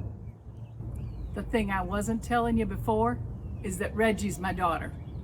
And when she first told me she wanted to be a police officer, well, I thought there was not a better chance for her. She could handle whatever came her way. Probably a day and a half later, the hospital called me and told me Matthew had HIV. And the doctor said, you've been exposed and you've had a bad exposure, because you see, I'd been building, a lean-to for my llamas, and my hands had a bunch of open cuts on them. And so I was kind of screwed, you know? And you think, oh, shoot. Would you like to talk about losing sleep? So, I said to the doctor, okay, what do I do? And they said, get up here. So I got up there, and we started the AZT drug immediately. Now, they told me that's a medication that if it's administered 36 hours after you've been exposed, it can maybe stop you getting the disease. That is a mean, nasty medicine. Mean. I lost 10 pounds and out of my hair. Yeah. And quite frankly, I wanted to lash out at somebody. Not at Matthew, please understand that. Not one of us was mad at Matthew. But we maybe wanted to squeeze McKinney's head off. And I think about Henderson. And you know, 2 absolutely human beings cause so much grief for so many people. It's been terrible for my whole family, but mostly for her and her kids. I think it brought home to my girls what their mom does for a living. Well, Reggie, you know what I'm going to tell you now. My parents told me. You know, they both said the same damn thing. You're quitting this damn job! It's just a parent thing, you know? And they're terribly proud of you because you do a good job, whether it's handling a drunk or handling a case like this. But you know, I don't want you getting hurt. Like I said, there's a right way, a wrong way, and then there's Reggie's way. So finally, I said, oh, for God's sake, lighten up, Francis. She is so stubborn. They say I'm stubborn. I don't believe them. But I just think, okay, I've heard your opinion, and now here's mine. I'm 39 years old, you know? What are they gonna do? Spank me? I just hope she doesn't go before me. I just couldn't handle that. Philip Dubois, president of the University of Wyoming. Well, this is a person who read my statement on the Denver Post story and sent me an email to me directly. You and the straight people of Laramie and Wyoming are guilty of the beating of Matthew Shepard, just as the Germans who look the other way are guilty of the deaths of the Jews, the gypsies, and the homosexuals. You have taught your straight children to hate their gay and lesbian brothers and sisters. Unless and until you acknowledge that Matt Shepard's beating is not just a random occurrence, not just the work of a couple of random crazies, you have Matthew's blood on your hands. And I just can't tell you what that begins to do to you. And it's like, you can't possibly know what I'm thinking. You can't possibly know what this has done to me and my family and my community.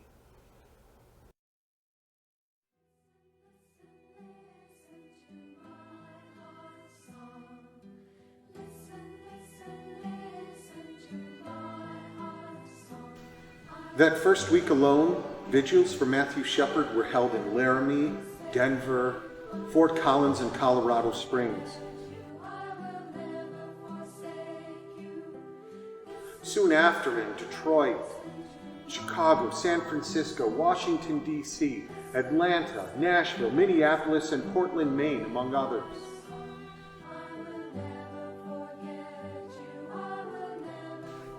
In Los Angeles, 5,000 people gathered, and in New York City, a political rally ended in civil disobedience and hundreds of arrests.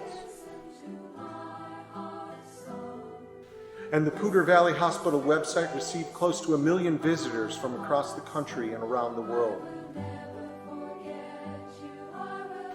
all expressing hope for Matthew's recovery.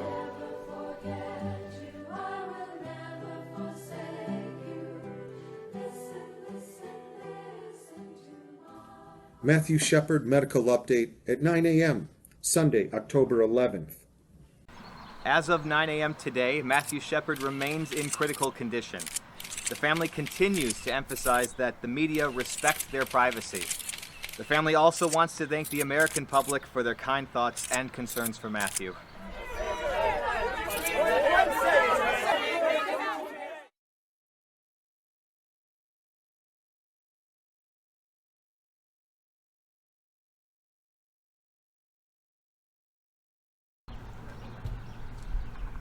There are certain things when I sit in church And then Reverend will tell you flat out that he doesn't agree with homosexuality. And I don't know. I think right now I'm going through changes. I'm still learning about myself, and, you know, I don't feel like I know enough about certain things to make a decision that says homosexuality is right, when you've been raised your whole life that it's wrong.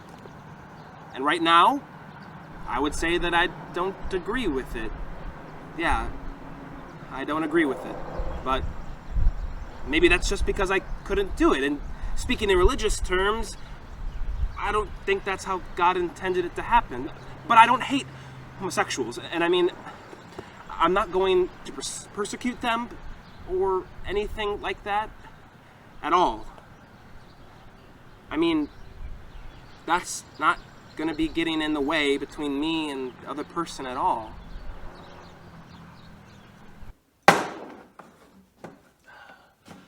Well, they preach in the schools that being gay is okay and yada, yada, yada. Conrad Miller.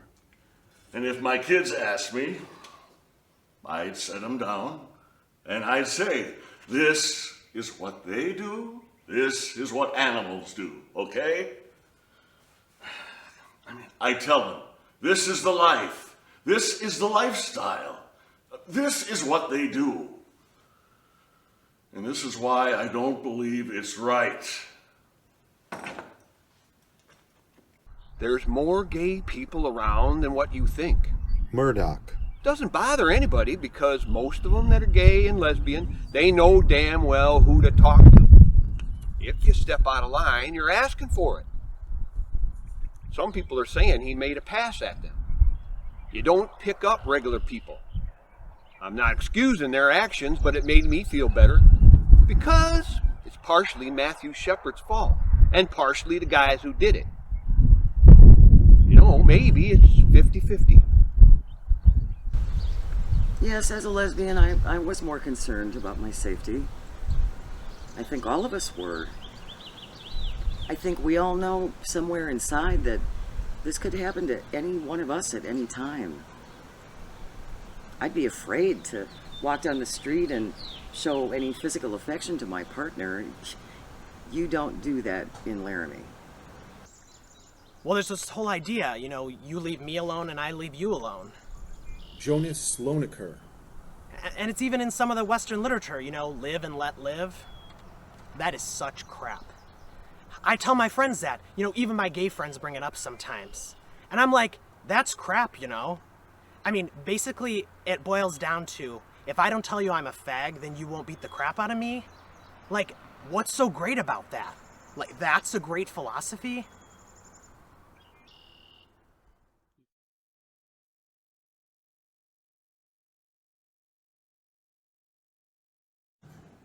We went to the candle vigil, and it was so good to be around people that felt like shit. I kept feeling like I don't deserve to feel this bad, you know? And then someone got up there and said, he said, blah, blah, blah, blah, blah. And then he said, I'm saying it wrong, but basically he said, come on guys, let's show the world that Laramie isn't this kind of a town. But it is that kind of a town. If it wasn't this kind of a town, then why did this happen here? You know what I mean? Like, that's a lie. Because it happened here. So how could it not be a town where this kind of thing happens? It's just totally like looking at an Escher painting and getting all confused. It's just like totally circular logic. Like, how can you even say that? And we have to mourn this. And we have to be sad that we live in a town, a state, a country where shit like this happens. I mean, these people are trying to distance themselves from the crime, and we need to own it. I feel everyone needs to own it. We're like this. We are like this. We are like this.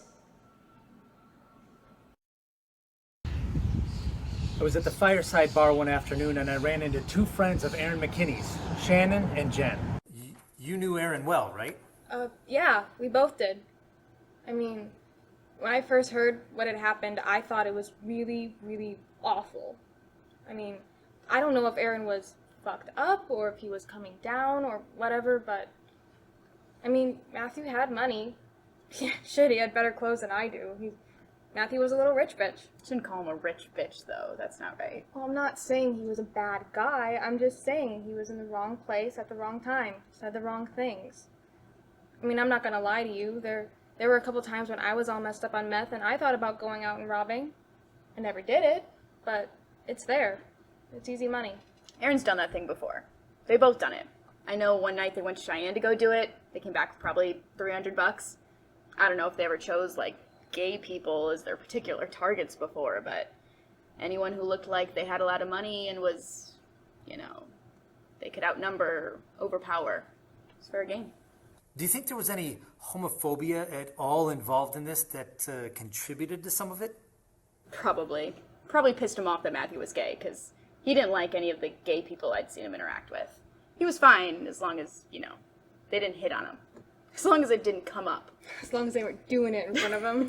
Do you get the impression that he knew other gay people? I mean, yeah, I'm sure he knew other gay people. I mean, he used to work up at the KFC, and there are people there that, yeah. But I mean, I don't know. Half the people I know here in Laramie are gay. What would you guys say to Aaron if you saw him right now? Probably ask him if he'd ever smoke any more tweak. If I saw Aaron now, I'd be like, man, why'd you fuck up like that? But I just want to make sure he's doing okay in there. I'm sure he is, though. Probably just want to, like, hang out with him. Smoke a bowl with him. I bet he wants one so bad. You guys both went to Laramie High? Yeah. Can't you tell? We're a product of our society.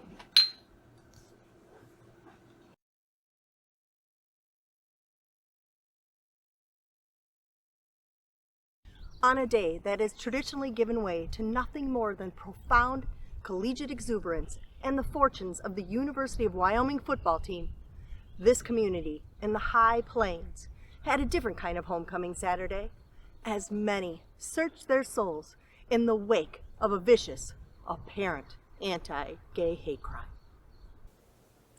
This was homecoming weekend. There were a lot of people in town, and there's a homecoming parade that was scheduled, and then the students organized to tag on to the back of it, you know, behind the banner supporting Matt, and everybody wearing the armbands that the students had created. I live in the center of town. Harry Woods. My apartment has windows on two opposite streets. One goes north and the other goes south, and that is exactly the homecoming parade route. Now, on the day of the parade, I had a cast on my leg because of a fall. I was very disappointed because I really wanted to walk in the parade for Matthew Shepard. But I couldn't. So I watched from my window. And it was, I'm 72 years old and I'm gay. I've lived here for many years and I've seen a lot. And I was very moved when I saw the tag at the end of the homecoming parade. About 100 people were walking behind the banner for Matthew Shepard. So then the parade went down to the end of the block to make a U-turn. And I went to the other side of my apartment to wait for it to come down the other street.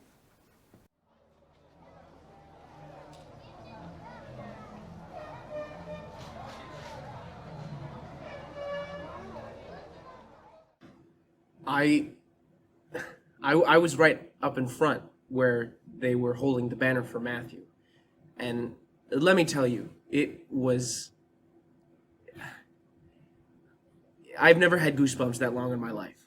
I mean, it was incredible. You know, a mass of people, families, mothers holding their 6-year-old kids, trying to put these armbands on their wrists and trying to explain to these 6-year-olds why they should be wearing these armbands. It was just amazing. I mean, it was absolutely one of the most beautiful moments of my life.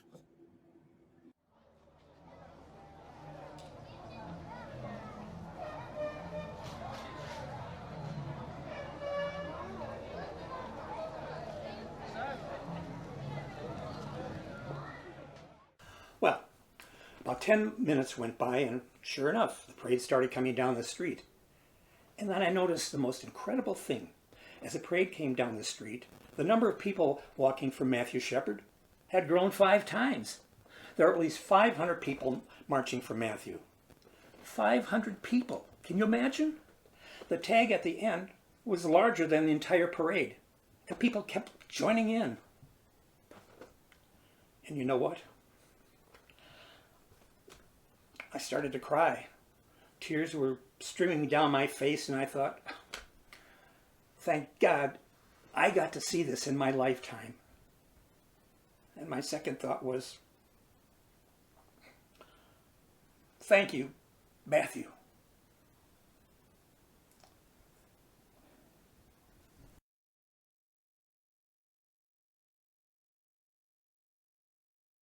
Sherry Johnson. I haven't been all that involved per se. My husband's a highway patrolman, so that's really the only way that I've known about it. Now, when I first found out, I just thought it was horrible. I can't. Nobody deserves that. I don't care who you are. But the other thing that was not brought out, at the same time that happened, that patrolman was killed. And there was nothing. Nothing. They didn't say anything about the old man that killed him. He was driving down the road and he shouldn't have been driving, and killed him. It was just a little piece in the paper, and we lost one of our guys. You know, my husband worked with him. This man was brand new on the force. But I mean, here's one of ours, and just a little piece in the paper.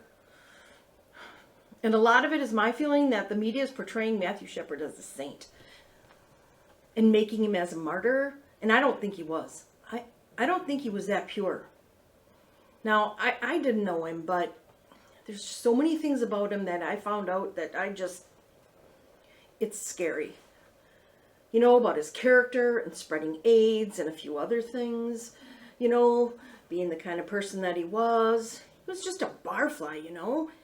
And he pushed himself around and he flaunted it. Everybody's got problems. But why they exemplified him, I don't know. What's the difference if you're gay? A hate crime is a hate crime. If you murder somebody, you hate them. It has nothing to do with if you're gay or a prostitute or whatever. I don't understand it. I don't understand.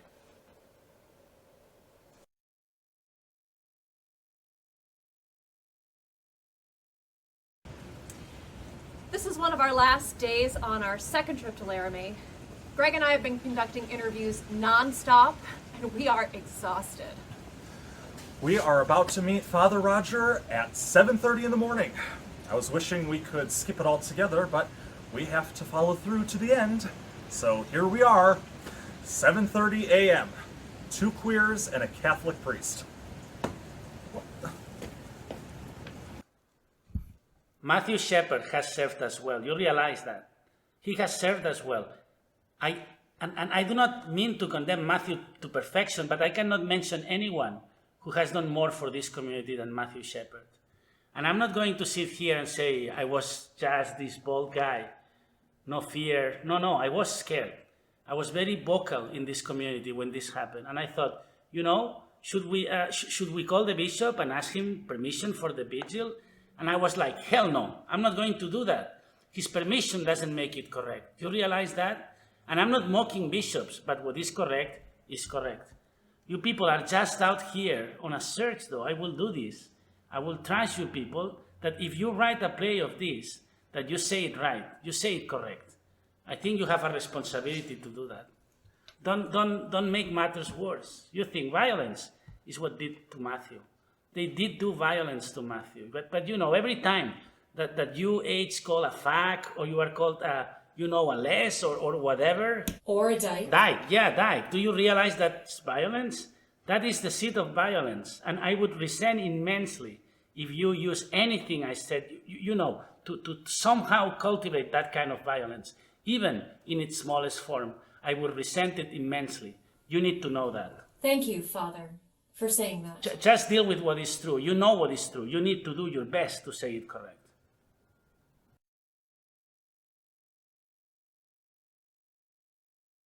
Andrew Gomez. I was in there. I was in jail with Aaron in December. I got thrown in over Christmas. Assault and battery, 2 counts. I don't want to talk about it. But we were sitting there eating our Christmas dinner, trying to eat my stuffing, my motherfucking bread, my little roll and whatnot. And I asked him, I was like, hey homie, tell me something. Tell me something, please. Why did you... Okay, I'm thinking how I worded this. I was like, why did you kill that faggot if you're gonna be destined to be a faggot later? You know? I mean, think about it. He's either gonna get humped a lot or he's gonna die. So why would you do that? Think about that. I don't understand that. And you know what he said to me? Honest to God, this is what he said. He goes, he tried to grab my dick. That's what he said, man.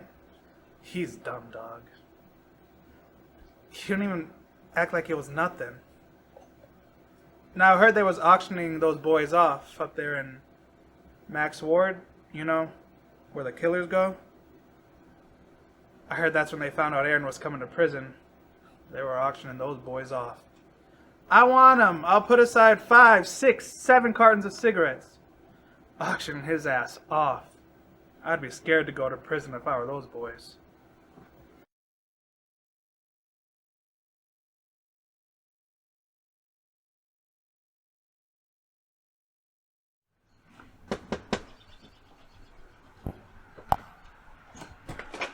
Hello? Reverend? Yes, hello. I believe your wife told you a little bit about why I'm coming here. Yes, she did. And let me tell you, I don't know I really want to talk to anyone about this incident. I am somewhat involved, and I just don't think... Yes, I completely understand. And I don't blame you. You know I was at your service on Sunday. You were at the service on Sunday? Yes, I was. On Sunday? Yes, this past Sunday. Did I meet you?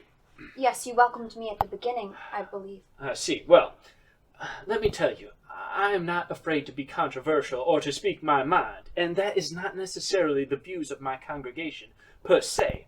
Now, as I said, I am somewhat involved, that the people in the case, well, the girlfriend of the accused is a member of our congregation, and the accused has visited. Now, those two people, the accused, have forfeited their lives. We've been after the two I mentioned for ages, trying to get them to live right and to do right. Now, one boy is on suicide watch, and I am working with him. Until they put him in the chair and turn on the juice, I will work for his salvation. Now, I think they deserve the death penalty. I will try to deal with them spiritually. Right, I understand. Now, as for the victim, I know that lifestyle is legal, but I will tell you one thing.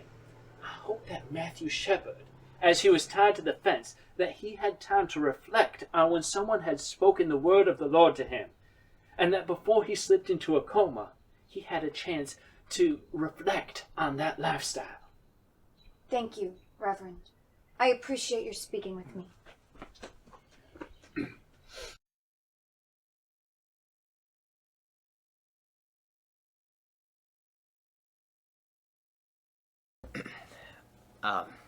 At about 11:30 that night, I had just barely gone to bed, and Margot, our chief operating officer, called and said, his blood pressure has started to drop.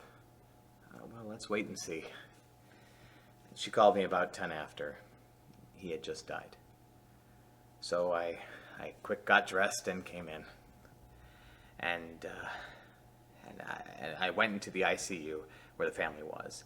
And Judy came up and she put her arms around me and I put my arms around her. And we just stood there, honestly, for about 10 minutes. Just because, what else do you do?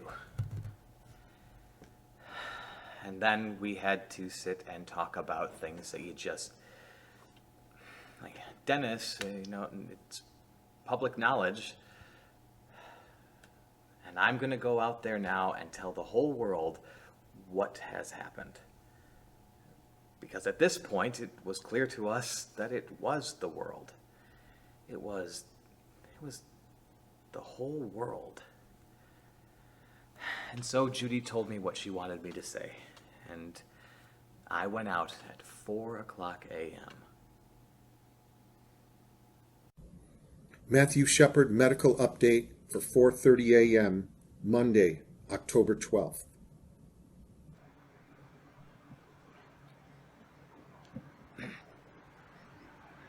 At 12 midnight on Monday, October 12th, Matthew Shepard's blood pressure began to drop.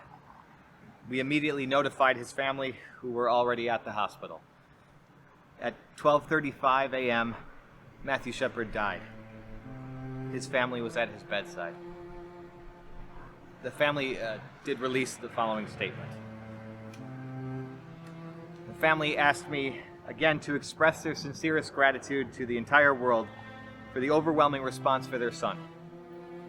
The family was grateful that they did not have to make a decision regarding whether or not to continue life support for their son. Like a good son, he was caring to the end and removed guilt or stress from the family. He came into the world premature, and he left the world premature.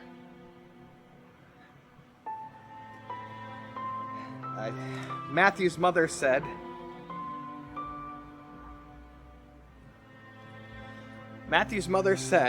"Go home, give your kids a hug, and don't let a day go by without telling them that you love them."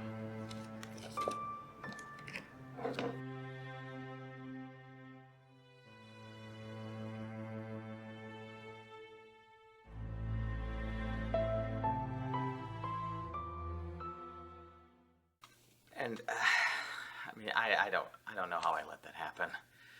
I just lost it on national television. But we had been up for like 72 hours straight and gone home and gone to sleep for half an hour and had to get up and come in. And maybe I was just I don't know. But in a moment of complete brain deadness while I was out there reading this statement, I thought about my own 4 daughters. And go home and hug your kids. She doesn't have her kid anymore. And there I am, and I'm thinking, this is so lame. And then we started to get people sending us emails and letters, and most of them were generally very kind. But I did get this one.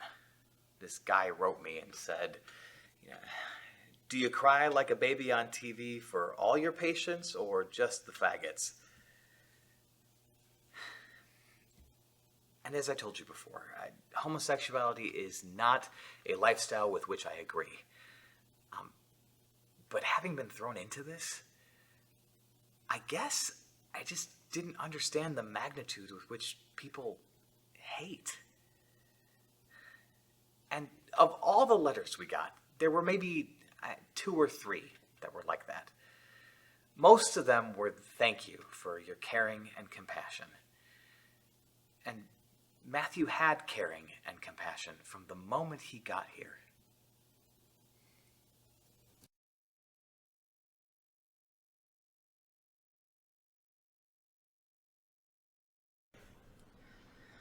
I spoke with Doc today and told him we would be coming back out to Laramie for the upcoming trials of Aaron McKinney and Russell Henderson. This is what he had to say. I tell you what, if they put those 2 boys to death, that would defeat everything Matt would be thinking about on them. Because Matt would not want those 2 boys to die.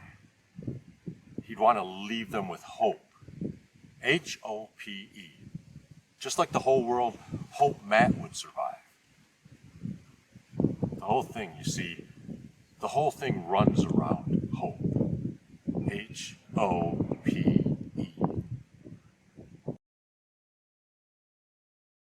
Many are calling it a somber day. Just a short while ago, friends and family members gathered at St. Mark's Episcopal Church here in Casper to pay their final respects to a young man named Matthew Shepard. For the first time since the brutal attack against Matthew Shepard, his family, both emotionally and visually shaken, spoke out about a son who was both loving and caring. Matthew was the type of person that if this had happened to another person, would have been the first on the scene to offer his help, his hope, and his heart to the family. Symbols of support were visual across town. Flags were lowered to half staff, and some businesses closed early. For the most part, the city of Casper was at a standstill. Loved ones gathered at St. Mark's Episcopal Church to pay final respect to Matthew.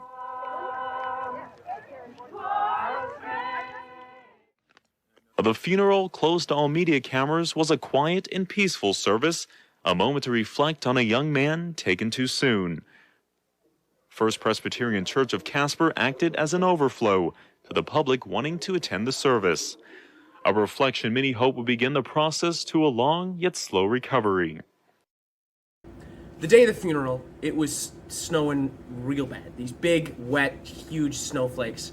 And when I got there, there were thousands of people in just black and umbrellas everywhere. And there were these two churches. One was for family, invited guests, people of that nature.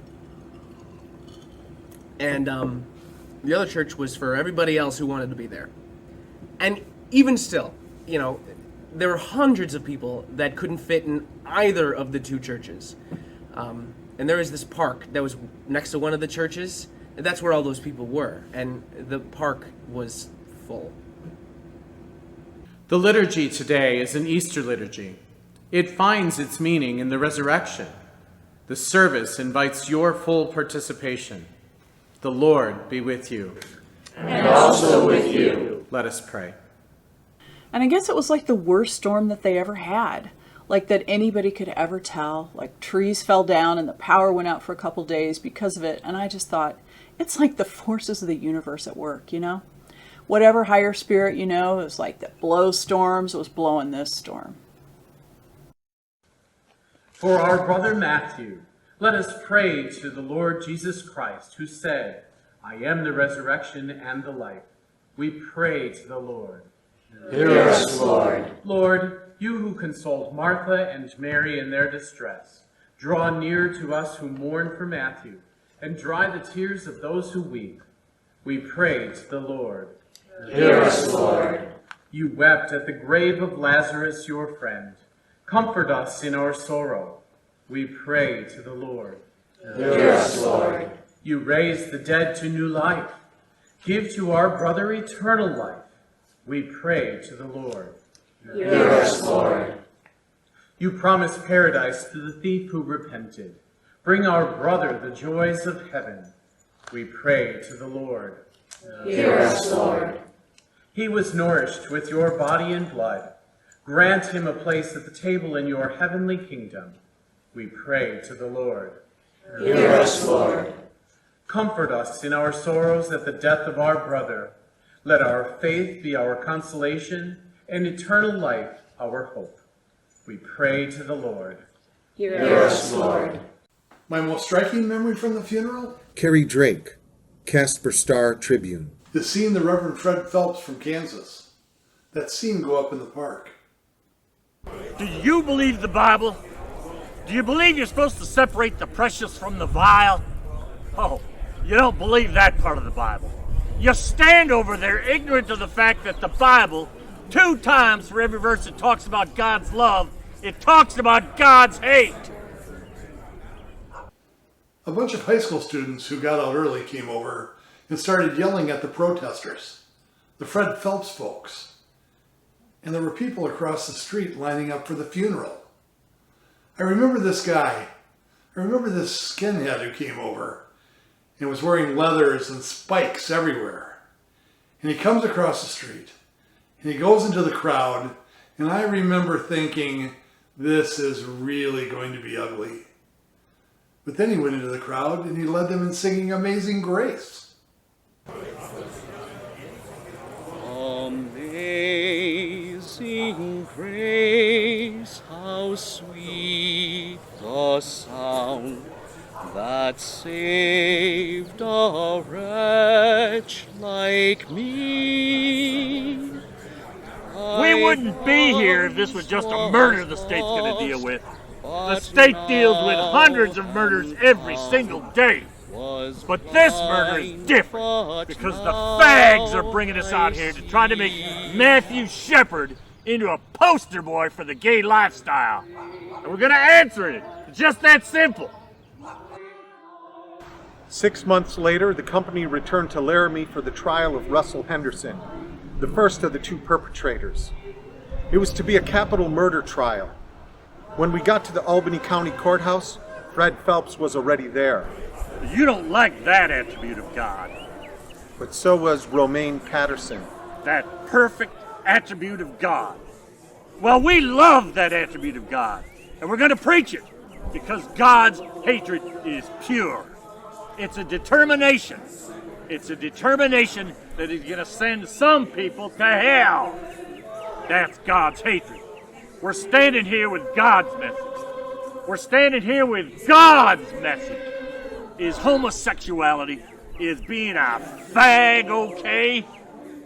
What do you mean it's not for you to judge? If God doesn't hate fags, why does he put them in hell? You see the barrenness and sterility of your silly arguments? Let's set over against some solid gospel truth. Barren and sterile. Silly lifestyle. Silly arguments. After seeing Fred Phelps protesting at Matthew's funeral and finding out that he was coming to Laramie for the trial of Russell Henderson, I decided someone needed to stand toe-to-toe with this guy and show the differences.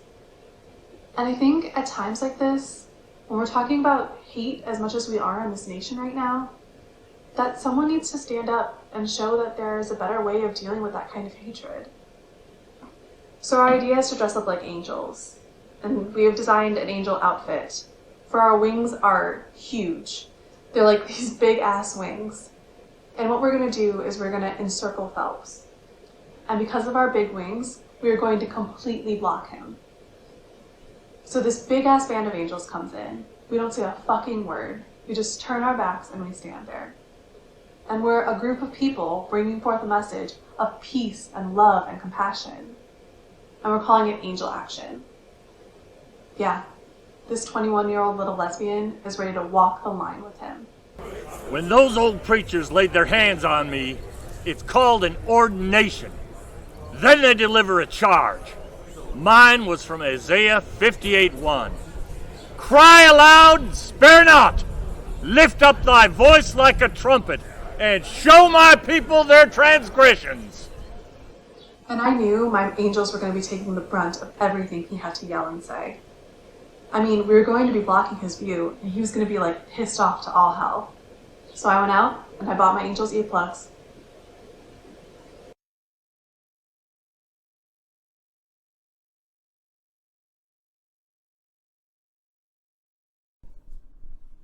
The court is now in session.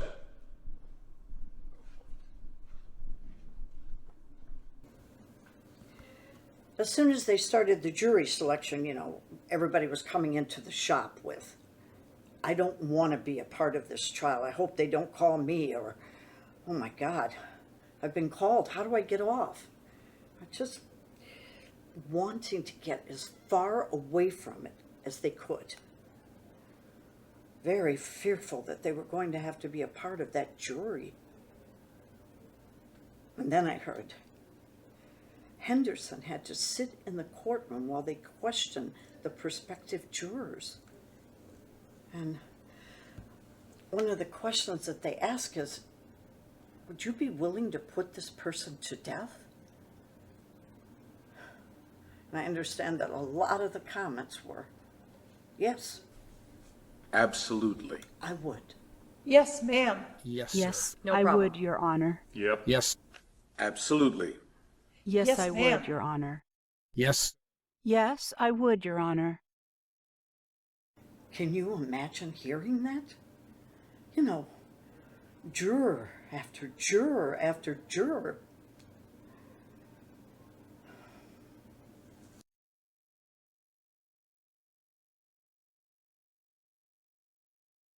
You entered a not guilty plea earlier, Mr. Henderson, but I understand you wish to change your plea today. Is that correct? Yes, ma'am. You understand, Mr. Henderson, that the recommended sentence here is 2 life sentences. Yes, ma'am.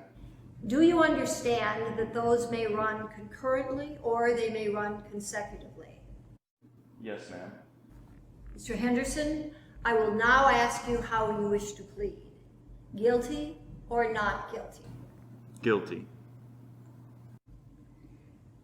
Before the court decides whether the sentences will be run concurrent or consecutive, I understand that there is at least one individual who wishes to make a statement.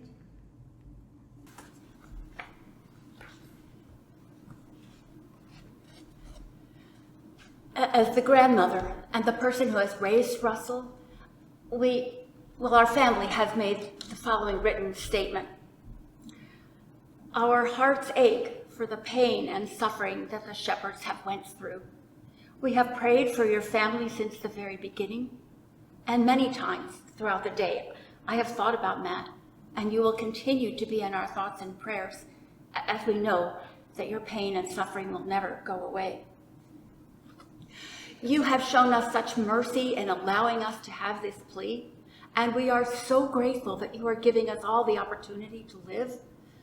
Your Honor, we as a family hope that as you sentence Russell, that you will do 2 concurrent life terms.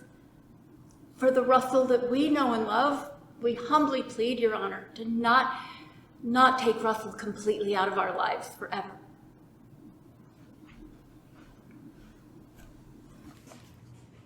Thank you.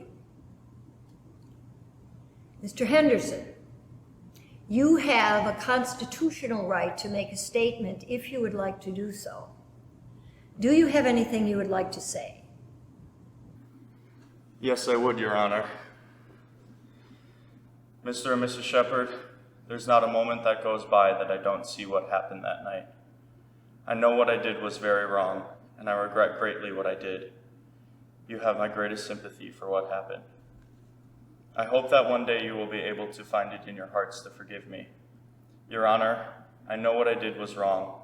I'm very sorry for what I did, and I'm ready to pay my debt for what I did. Mr. Henderson, you drove the vehicle that took Matthew Shepard to his death. You bound him to that fence in order that he might be more savagely beaten, and in order that he might not escape to tell his tale. You left him there for 18 hours, knowing full well that he was there, and perhaps having an opportunity to save his life. But you did nothing. Mr. Henderson, this court does not believe that you really feel any true remorse for your part in this matter. And I wonder whether you fully realize the gravity of what you've done. The court finds it appropriate, therefore, that sentence be ordered as follows. As to count 3, that being felony murder with robbery, you are to serve a period of imprisonment for the term of your natural life. On count 1, kidnapping, that you serve a period of imprisonment for the term of your natural life. Sentencing for count 1 to run consecutive to sentencing for count 3. After the hearing, we spoke with Russell Henderson's Mormon home teacher. I've known Russell's family for 38 years. I mean, Russell's only 21, so I've known him his entire life. I ordained Russell a priest of the Mormon Church. So when this happened, you can imagine disbelief. After the sentencing, the church held a disciplinary council, and the result of that meeting was to excommunicate Russell from the records of the church. You just disappear. Russell's reaction to that was not positive. It hurt him. And it hurt him to realize at that point how serious a transgression he had committed. But I will not desert Russell. Now, that's a matter of my religion and my friendship with the family.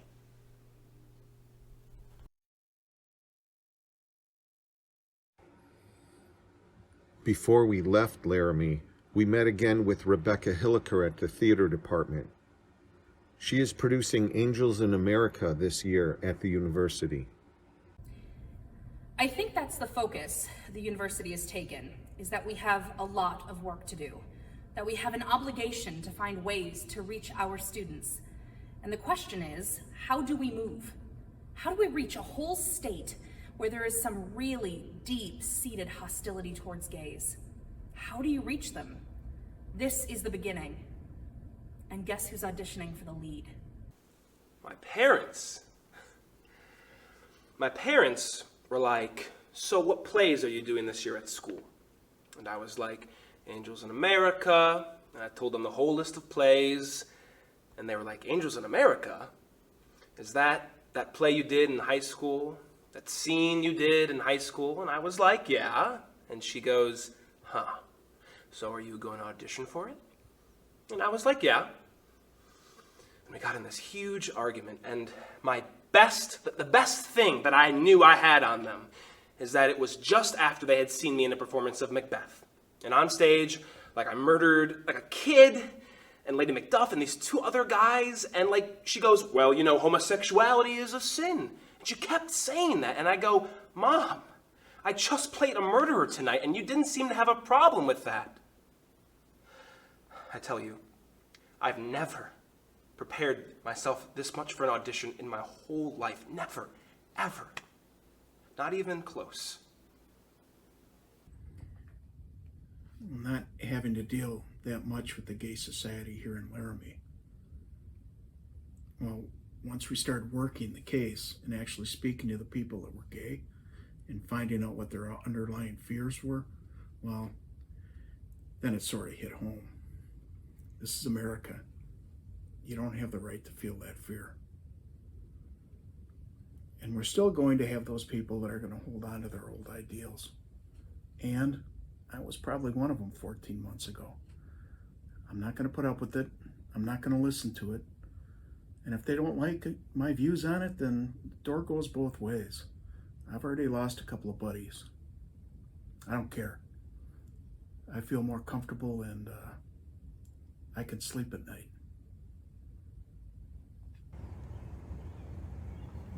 Well, you're tested every 3 months, and I was able to have the DNA test done.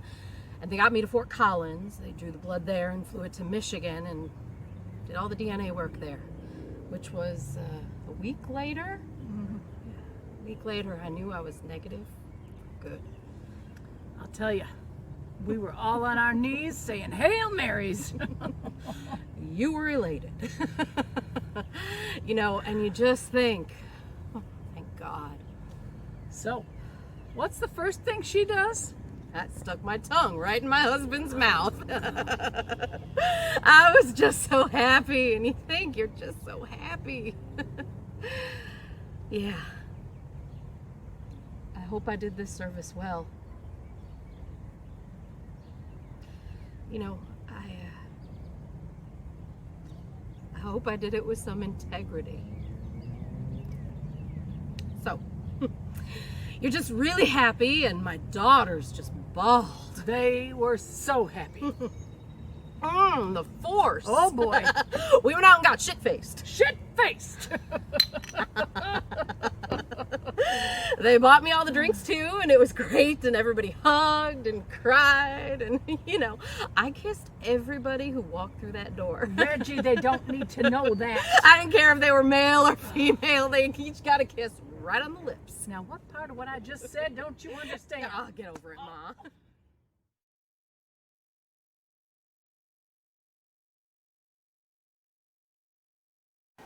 Almost a year to the day that Matthew Shepard died, the trial for Aaron James McKinney was set to begin.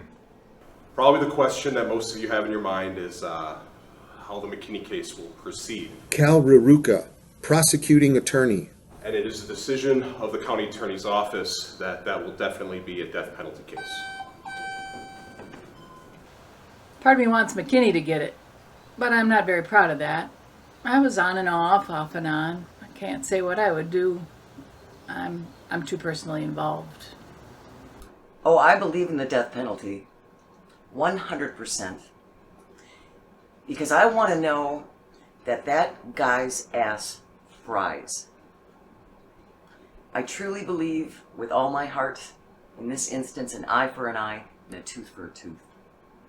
I don't know about the death penalty, but I don't ever want to see them ever walk out of Rawlings Penitentiary. I'll pay my nickel or whatever, my little percentage of tax nickel a day, to make sure that his ass stays in there and never sees society again and never comes in my bar again. I don't believe in the death penalty. I mean, it's too much for me. I don't believe that one person should be killed for the redemption of them having killed another. Two wrongs don't make a right. How can I protest if the Shepherds want to put McKinney to death? I just can't interfere with that. But on a personal level, I knew Aaron in grade school. We never called him Aaron. He was called AJ. How can we put AJ McKinney to death? I think right now our most important teachers must be Russell Henderson and Aaron McKinney. They have to be our teachers. How did you learn? What did we do as a society to teach you that? See, I don't know if many people will let them be their teachers. I think it would be wonderful if the judge said, in addition to your sentence, you must tell your story. You must tell your story. All rise. State of Wyoming versus Aaron James McKinney. Docket number 6381. The Honorable Judge Voigt presiding. The court is in session.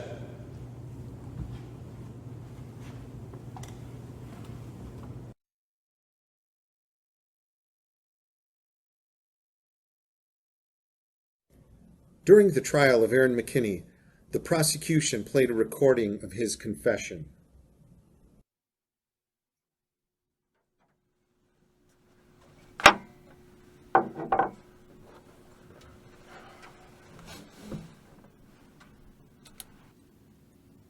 Okay, Aaron. I'm Rob Debris. I'm a sergeant detective with the sheriff's office. You have the right to remain silent. Anything you say can and may be used against you in a court. Do you understand that? Yes. All right.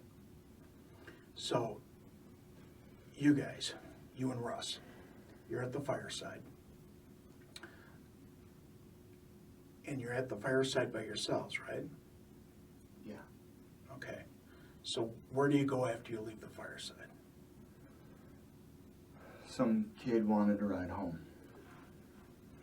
All right. What's the kid look like? Like a queer. Such a queer dude. He looks like a queer? Yeah, like a fag, you know. Okay. How'd you meet him? He wanted to ride home, and I just thought, well, the dude's drunk, let's just take him home. Okay, so when did you and Russ talk about jacking him up then? We kind of talked about it at the bar. And what happened next? We drove him out past Walmart. We got over there, and he starts grabbing my leg and grabbing my genitals, and I was like, look, I'm not a fucking faggot. If you touch me again, you're gonna get it. I don't know what the hell he was trying to do, but I beat him up pretty bad. All right. I think I killed him. What'd you beat him with? I blacked out. My fist, my pistol, the butt of the gun. Wondering what happened to me. I had a few beers and I don't know. It's like I could see what was going on, but I don't know. It was like someone else was doing it. All right. So, you're in the truck. What was the first thing he said or did that made you hit him? Well, he put his hand on my leg. Slid his hand like as if he was gonna grab my balls.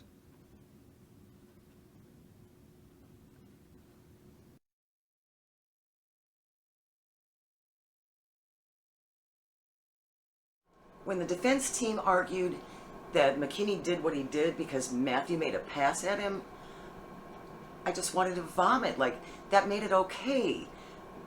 It's like the Twinkie defense with that guy that killed Harvey Milk in Moscone. It's the same thing. As much as part of me didn't want the defense of them saying that it was a gay bashing or that it was a gay panic, part of me is really grateful. Because I was really scared that in the trial they were going to try and say that it was a robbery or it was about drugs. So when they used gay panic as their defense, I felt this is good. If nothing else, the truth is going to be told. The truth is coming out. So, Aaron, did he ever try to defend himself or hit your back? Yeah, sort of. He tried his little swings or whatever, but he wasn't very effective. All right. So, how many times did you guys hit him inside the truck before you stopped where you left him? I'd say I hit him 2 or 3 times. Probably 3 times with my fists and about 6 times with the pistol. Right. Aaron, did he ever ask you to stop?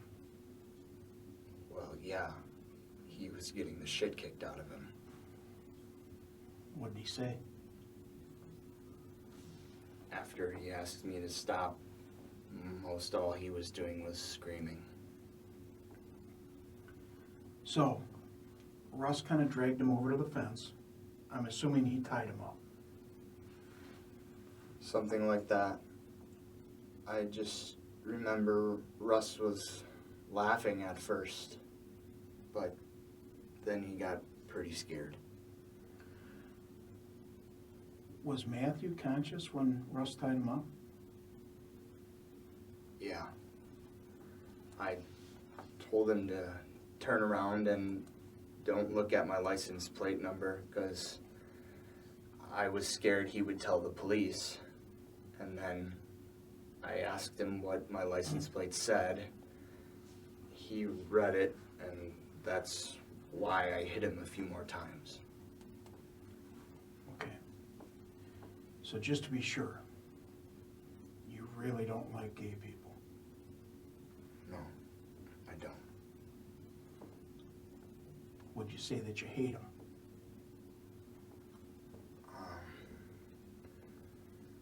I really don't hate them, but, you know, when they start coming on to me and stuff like that, I get pretty aggravated. All right. Did he threaten you? This gay dude? Yeah. Not really. All right, can you answer me one thing? Why'd you guys take his shoes? I don't know. Now I'll never get to see my son again. I don't know. You'll probably go to court sometime today. Today? So I'm gonna go in there and just plead guilty or not guilty today? No. You're just being arraigned today. He's gonna die for sure. Aaron, there is no doubt that Mr. Shepard is going to die. So what are they gonna give me, 25 to life or just the death penalty and get it over with? That's not our job. That's for the judge and jury to decide.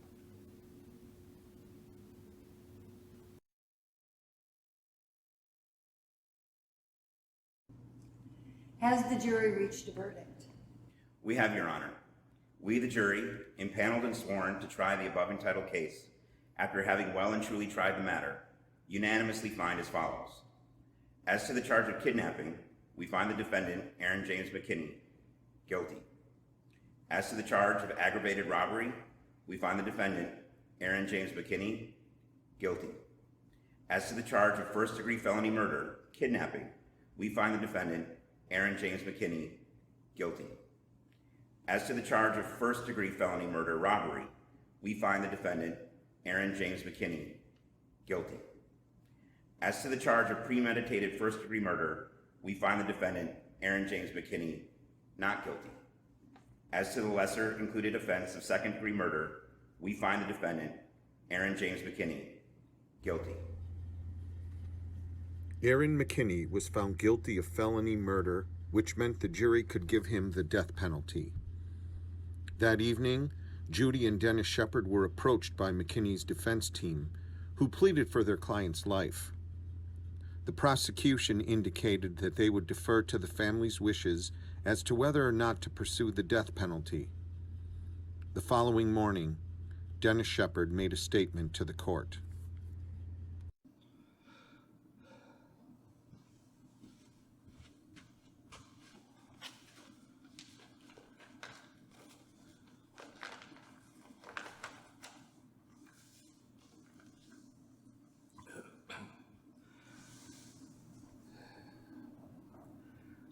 My son Matthew did not look like a winner. It was rather uncoordinated and wore braces from the age of 13 till the day he died. However, in his all too brief life, he proved that he was a winner. On October 6th, 1998, my son tried to show the world that he could win again. On October 12th, 1998, my firstborn son and my hero lost. On October 12th, 1998, my firstborn son and my hero died 50 days before his 22nd birthday. I keep wondering the same thing I did when I first saw him in the hospital. What would he have become? How could he have changed a piece of the world, make it a better place? Matt officially died in a hospital in Fort Collins, Colorado. He actually died on the outskirts of Laramie, tied to a fence. You, Mr. McKinney, with your friend Mr. Henderson, left him out there by himself. But he wasn't alone. There were his lifelong friends with him, friends he had grown up with. Probably wondering who those friends are. First, he had the beautiful night sky and the same stars and moon that we used to see through the telescope. Then he had the daylight and the sun to shine on him. And through it all, he was breathing in the scent of pines from the snowy range. He heard the wind, ever present Wyoming wind, for the last time.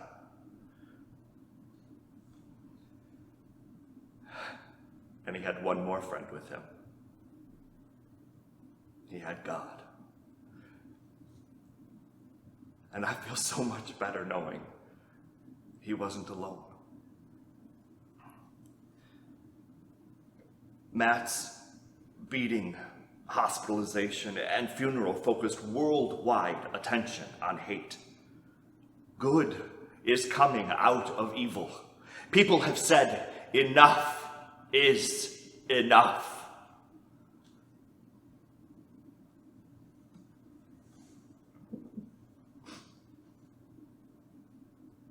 I miss my son.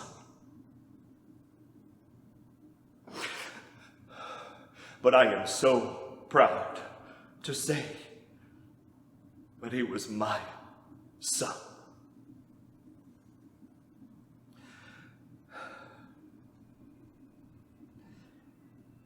Judy has been quoted as being against the death penalty. It's been stated that Matt was against the death penalty. Both of these statements are wrong. Matt believed that there were crimes and incidents that justified the death penalty. I, too, believe in the death penalty, and I would like nothing more than to see you die.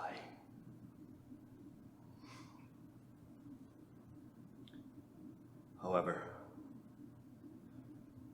this is the time to begin the healing process, to show mercy to someone who refused to show any mercy.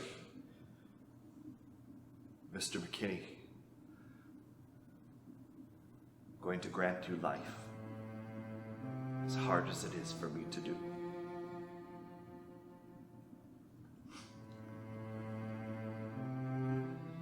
Because of Matthew. Every time you celebrate Christmas, a birthday, or the 4th of July, remember, Matt isn't. Every morning you wake up in your prison cell, remember that you had the opportunity and the ability to stop your actions that night.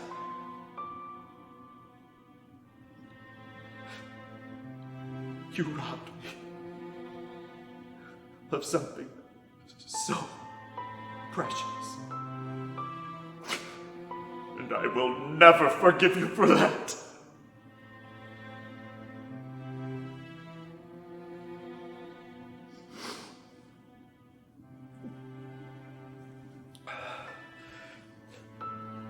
Mr. McKinney, I give you life in the memory of one who no longer lives.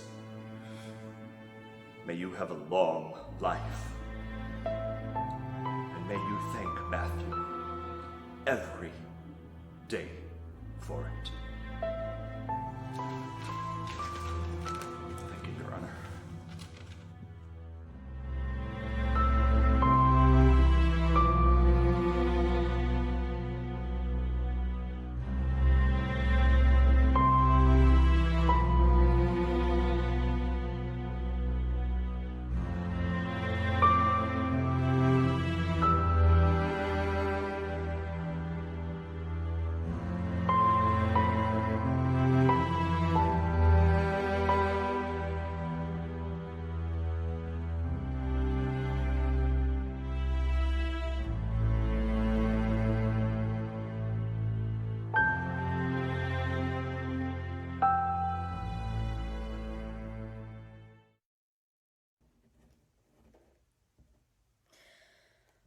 Me and Dupree hugged and cried, and everybody had tears in their eyes, and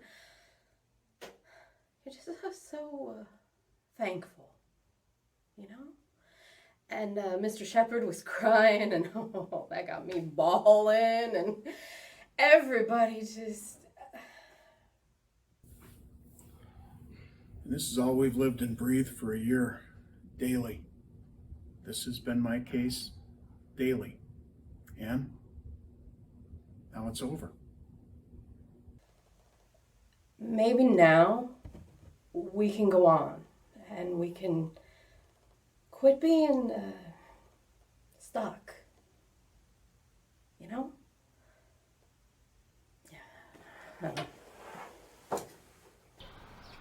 It just hit me the minute I walked out of that courtroom that the reason God wanted me to find him is for he didn't have to die out there alone. And if I hadn't come along, nobody would have found him for a couple weeks at least. So it makes me feel really good that he didn't have to die out there alone. I'm just glad it's over. I mean, testifying in that trial was one of the hardest things I've ever done in my life. But don't get me wrong, I love the stage. I mean, I really do, I love it.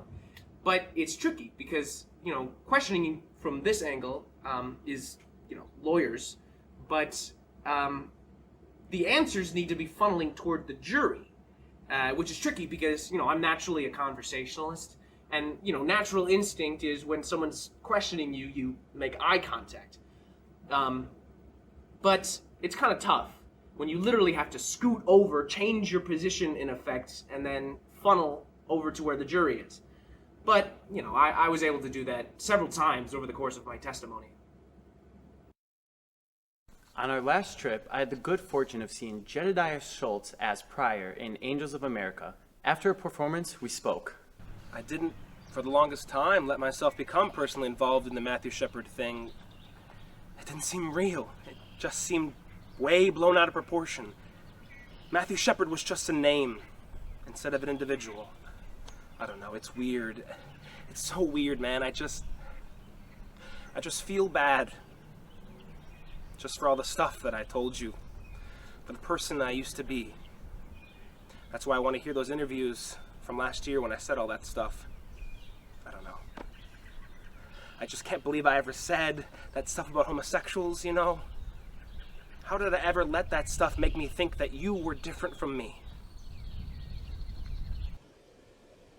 Well, a year ago I wanted to be a rock star. That was my goal. And now, now it's obviously changed in the fact that in the past year I really realized my role in taking my part. So instead of going to school to be in music, I'm going to school for communications and political science. Because I have a career in political activism. Actually, I just recently found out I was going to be honored in Washington, D.C. by the Anti-Defamation League. And whenever I think about the Angels or any of the speaking that I've done, you know, Matthew's like this guiding little path with his light for me to walk down. And whenever we get to like a door, he opens it. And he just says, okay, next step. And if I get to be a rock star on the side, okay. Change is not an easy thing, and I don't think people were up to it here. I mean, they got what they wanted, and those boys got what they deserved. And we look good now. You know, justice has been served, the OK Corral.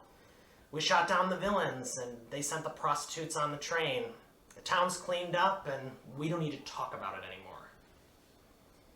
You know, it's been a year since Matthew Shepard died, and they haven't passed shit in Wyoming. At a state level, any town, nobody anywhere has passed any kind of laws, anti-discrimination legislation, hate crime laws. I mean, what's come out of it? What came out of all this that's concrete or lasting? We all said we would meet again, one last time, at the fence. Yeah, I've been up to that site in my limousine, okay?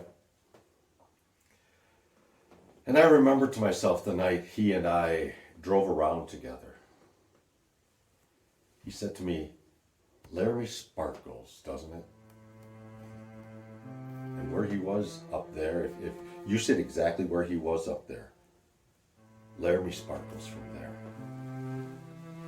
With the low-lying cloud, it's the blue lights that bouncing off the clouds from the airport, and it goes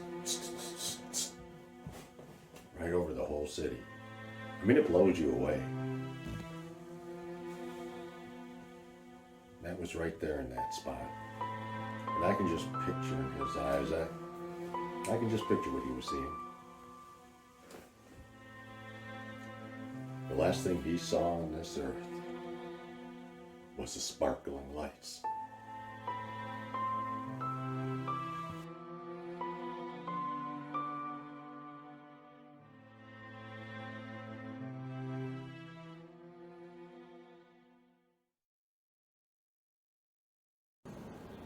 We've spent the last 2 days packing a year's worth of materials and saying our goodbyes. We've been here 6 times and conducted over 200 interviews. Jedediah cried when he said goodbye. Marge wished us luck, and when we asked her how Laramie would feel seeing a play about itself, she said, I think we'd enjoy it. To show it's not the hellhole of the earth would be nice. But that's up to how you portray us. And that in turn is up to how Laramie behaves. And as we were getting off the phone with her, she said to me, Now you take care. I love you, honey.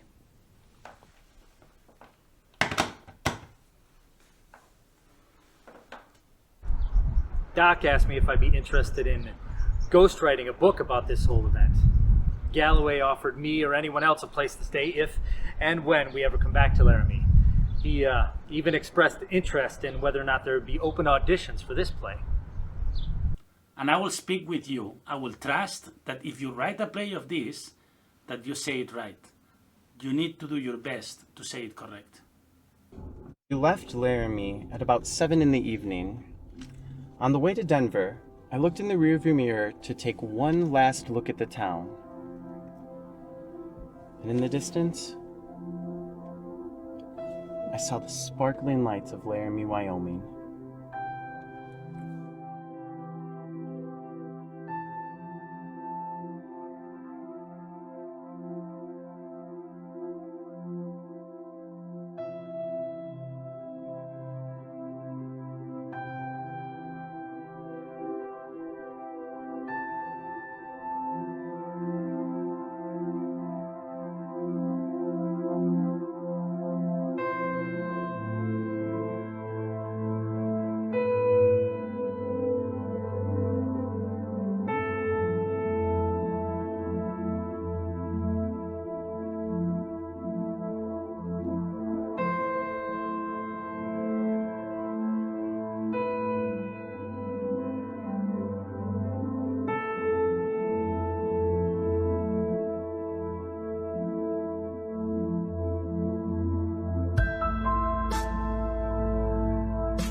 Hello, and thank you for joining us for the Laramie Project Talkback. My name is Jocelyn Fish, and I'm the Director of Marketing and Development for the Racine Theater Guild. Joining me today is Doug Ensenes, who is the Managing Artistic Director for the Racine Theater Guild, and Barb Farrar, who is the Executive Director for the LGBT Center of Southeastern Wisconsin. Whether you learned something new during the production, you were moved by the performances, or you connected to the characters, we hope you felt a sense of community through the screen. Speaking of community, we'd like to start today's talk back with a brief overview of the LGBT Center from Barb. Thank you, and it's a pleasure to be here. The LGBT Center of Southeast Wisconsin supports Racine, Kenosha, and Walworth counties. Our mission is to empower Southeast Wisconsin to create a safe and inclusive home for LGBTQ+ communities. And ironically, it's as important now as it has been in 1998 with the tragic murder of Matthew Shepard. Currently, we provide a safe place for people to walk in if they're in crisis or in need of assistance. We provide support groups for a variety of people, queer, trans, elders, youth, and we provide a safe zone training, which is an LGBTQ 101 to the community.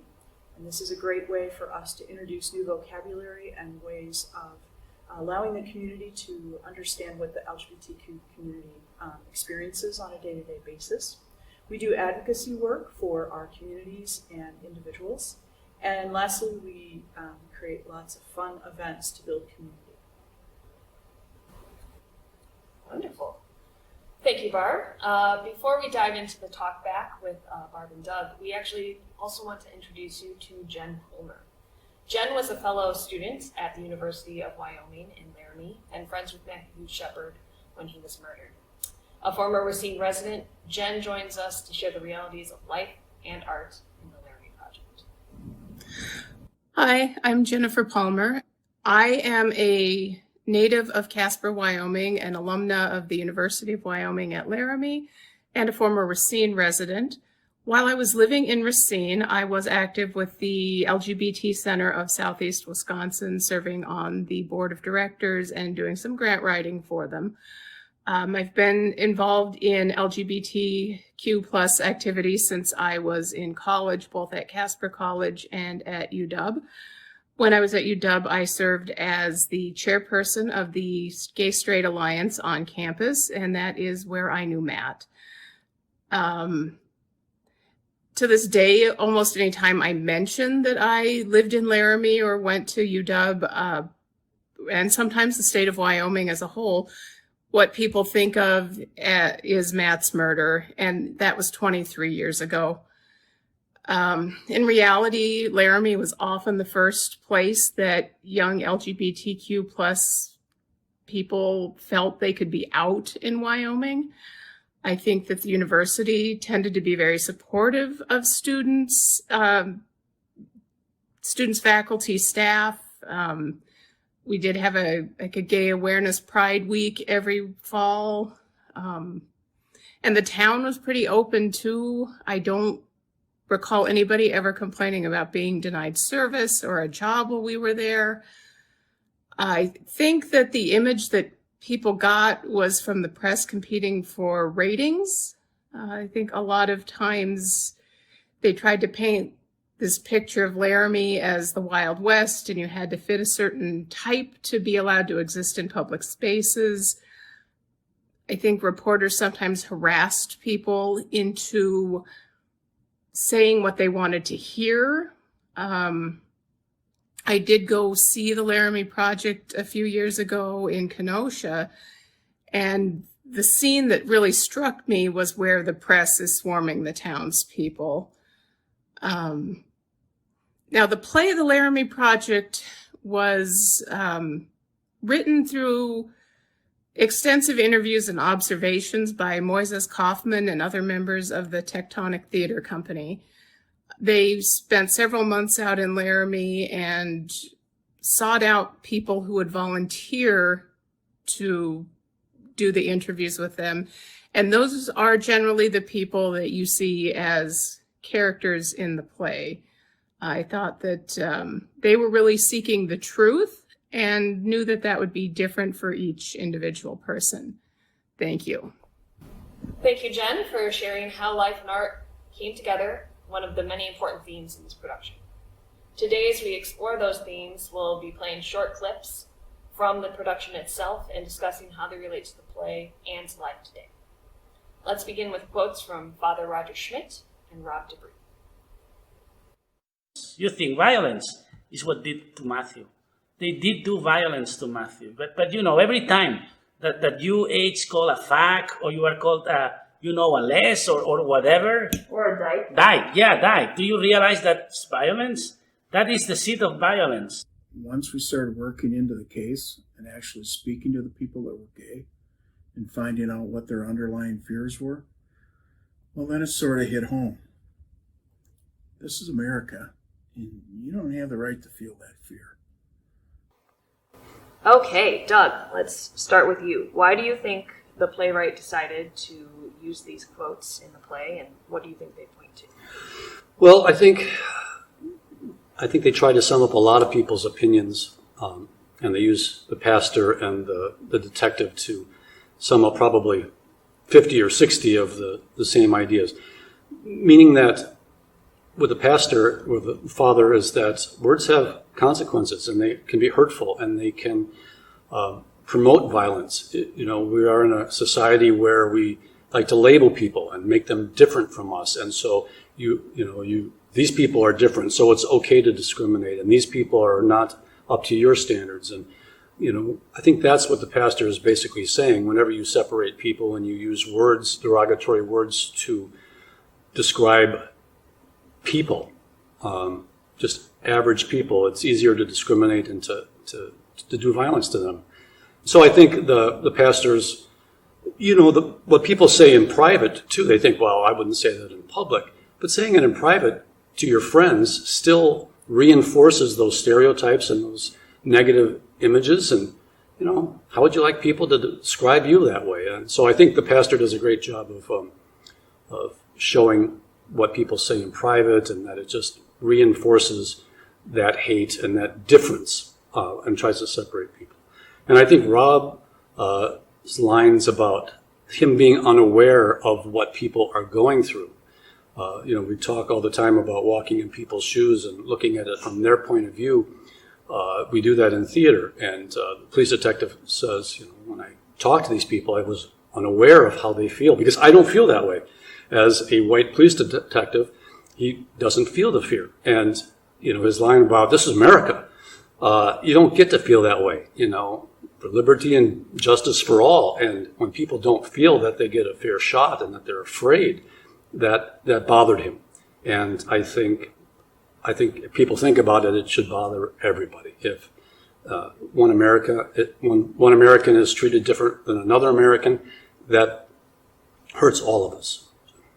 No, I think that's extremely valid, and I'm sure, Barb, you can build off of that a bit, because there's a lot that these deal with as far as tolerance versus acceptance and that violence part of it. I think there's probably a lot that you can touch on and how that affects life today. Yeah, there is a lot to say on this. In fact, I think people study this their whole life, come out with a research paper that just talks about a specific piece of this. But when we're talking about acceptance and tolerance, the word tolerance is a word that I know most of us in the queer community just absolutely hate, because you tolerate a toenail that's come off, or you tolerate smelly garbage. And when you accept something, you actually, especially a person, you embrace them, you empower them, you listen to them, they are heard, they are at the table. And there's and I think we experienced this with this awakening around the unfortunate murder of George Floyd, that Black Lives Matter has taught us, as a white person, they've taught us that we have to make sure that power is shared, and that at the top, that everyone, there isn't like we have to be accepted by the white straight majority. In fact, we should be at the table, and we could, and that we do have that, we should have that power and that voice. In addition, I think what the priest said is really microaggressions. And we tend to think of microaggressions in the BIPOC community, Black, Brown, Indigenous persons. But really, microaggressions happen in the LGBT community all the time, especially if you're trans and perhaps you are misgendered. In other words, if you are a female gender assigned at birth and you are transitioning to a male and somebody misgenders you and calls you she rather than he, that's a microaggression. These things happen over and over. And one of the problems with that is that it's like a body punch. When you get hit with this every day, over and over again, it can cause anxiety, depression, what we call dysphoria, and it is a real problem still to this day in the LGBT community. No, I think obviously you working with people that have to experience this every day and hearing from them and their points, and then seeing what is said in this play, it all brings it together even into what is happening in today's world compared to 1998. And with that, I think we're going to now look at some political and legal points made throughout the production. I am outraged and sickened by the heinous crime committed to Matthew Shepard. I extend my most heartfelt sympathy to the family. But Governor, you haven't pushed any hate crime legislation in the past. I would urge the people of Wyoming against overreacting in a way that gives one group special rights over the other. We will see if this vicious beating and torture of Matthew Shepard was motivated by hate. No more questions. Governor! Change is not an easy thing, and I don't think people were up to it here. I mean, they got what they wanted, and those boys got what they deserved. And we look good now. You know, justice has been served, the OK Corral. We shot down the villains, and they sent the prostitutes on the train. The town's cleaned up, and we don't need to talk about it anymore. You know, it's been a year since Matthew Shepard died, and they haven't passed shit in Wyoming. At a state level, any town, nobody anywhere has passed any kind of laws, anti-discrimination legislation, hate crime laws. What's come out of it? What came out of all this that's concrete or lasting? I think those statements and working on the play as a whole, Doug can probably tap into here. We learned quite a bit about hate crime, about legislation, about laws and legality around discrimination that existed in this country and actually still kind of does exist. So I don't know if you want to talk about that a bit more, about kind of what you picked up on throughout this process. You know, I go to liberty and justice for all. I wasn't aware that it is legal in certain parts of the United States to discriminate against people on who they love. I just thought, this is America. You can't discriminate, you know. And then I had some conversations with people about housing. No, you don't have to rent to a person if you don't want to because they're gay. And you know, there was a big situation with a bakery who refused to make a cake for a gay couple. Well, you know, it's legal to get married in the United States. Gay people can get married. They should be able to buy a cake, and you shouldn't just use your religious beliefs to discriminate against people, and then that should be legal. I just don't think that's the American way. We're supposed to have freedom for everybody and equal rights for everybody, and who you love should not determine if you can buy a cake in a store. And I was unaware that there are laws in different cities and different places that it is legal to discriminate. So to your point, Doug, you know, obviously there's a lot around the laws, and bringing it back to Wisconsin, Barb, how can we look at where we've been in Wisconsin and where we're going as far as these laws are concerned? Sure. Well, Wisconsin was the first state in the United States to make it illegal to discriminate against gays and lesbians. That said, there is still discrimination that occurs, and sometimes cities need ordinances to strengthen those existing laws. For example, in the city of Racine, it is illegal to discriminate against sexual orientation, gender identity, gender expression, and that was put into place just a few years ago in 2018. And we have seen situations where somebody was denied housing, and laws have been in place to protect that. Now, that said, we know discrimination happens every single day.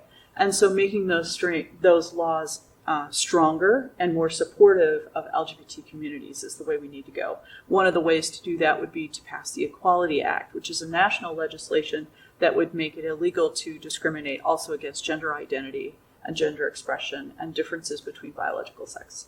So, one of the situations that we find frustrating is that there may be a hate crime bill on the books. Police departments may even have it internally, but because police departments are so overworked often and short on staff, they don't have the time to do the work that designates it as a hate crime, even though at first glance it may look like a hate crime. So by having a murder designation as well as a hate crime makes it even more effective and powerful, and hopefully a better deterrent for future hate crimes.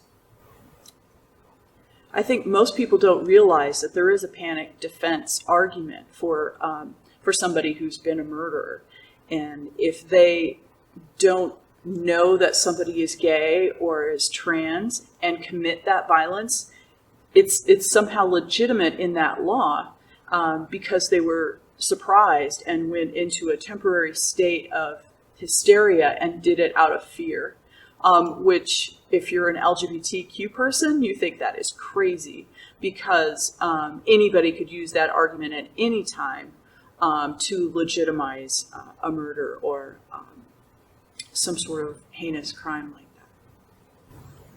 And I think, you know, again, looking back, this play took place in 1998, and this is where we are today. There has been progress, but there is still progress to be made. And, you know, one of the key points of understanding, I think, throughout this whole play is the idea of growth.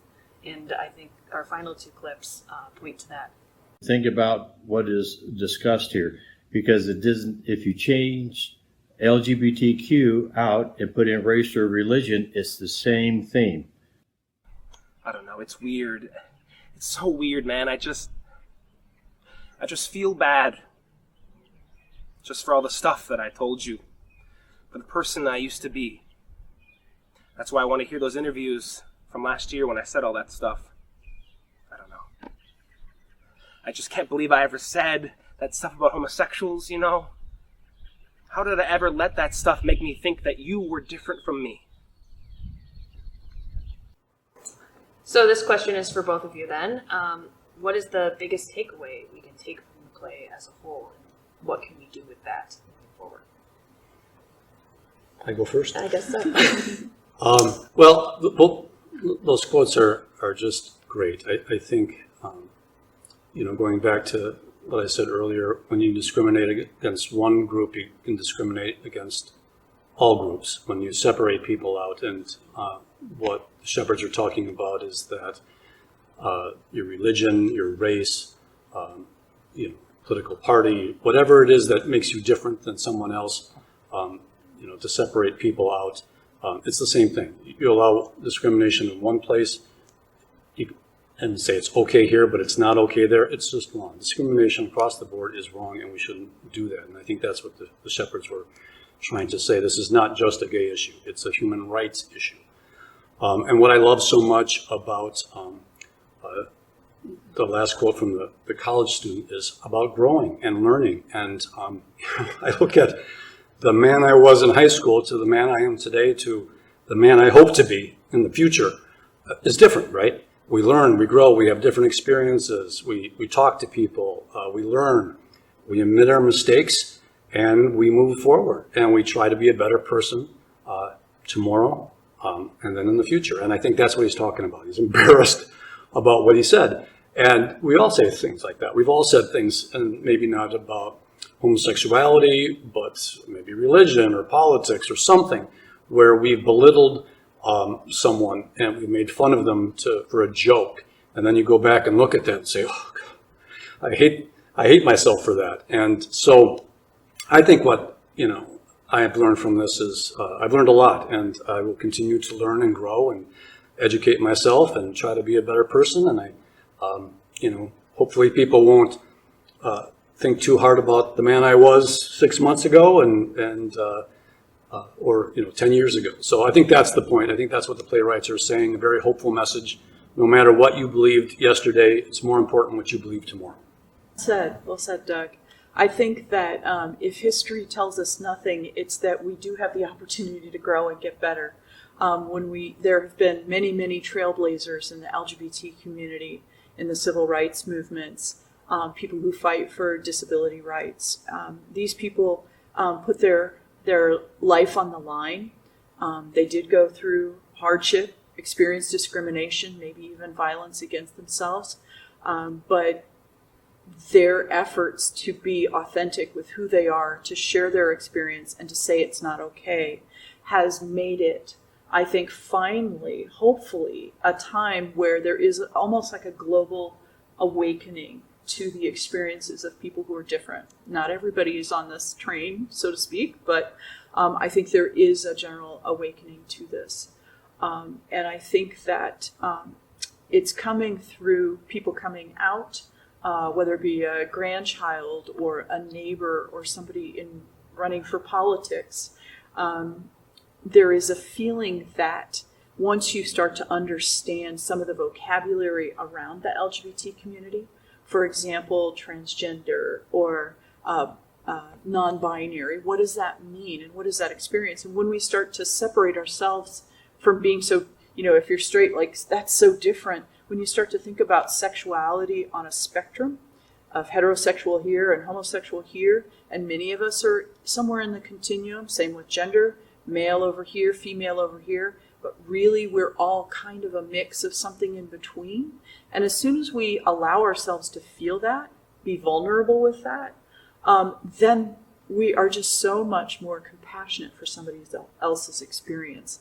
And I think that is the takeaway and the difference between 2021 and 98. I think we've come a long way, and I think we're headed in the right direction. Great. And I think we've all talked about that experience and understanding comes to play obviously in our own lives, but there's also something that happens in theater. And speaking of theater, we can't wait to share some more moments with you here at the Theater Guild as we prepare to reopen. And we would like to thank Barb and Doug and Jen for talking with us today. And the process of creating the Laramie Project was really eye-opening, I think, for a lot of us, and was a moment of reflection, and we hope you felt that too throughout the production. And thank you all for watching, and we will see you again soon.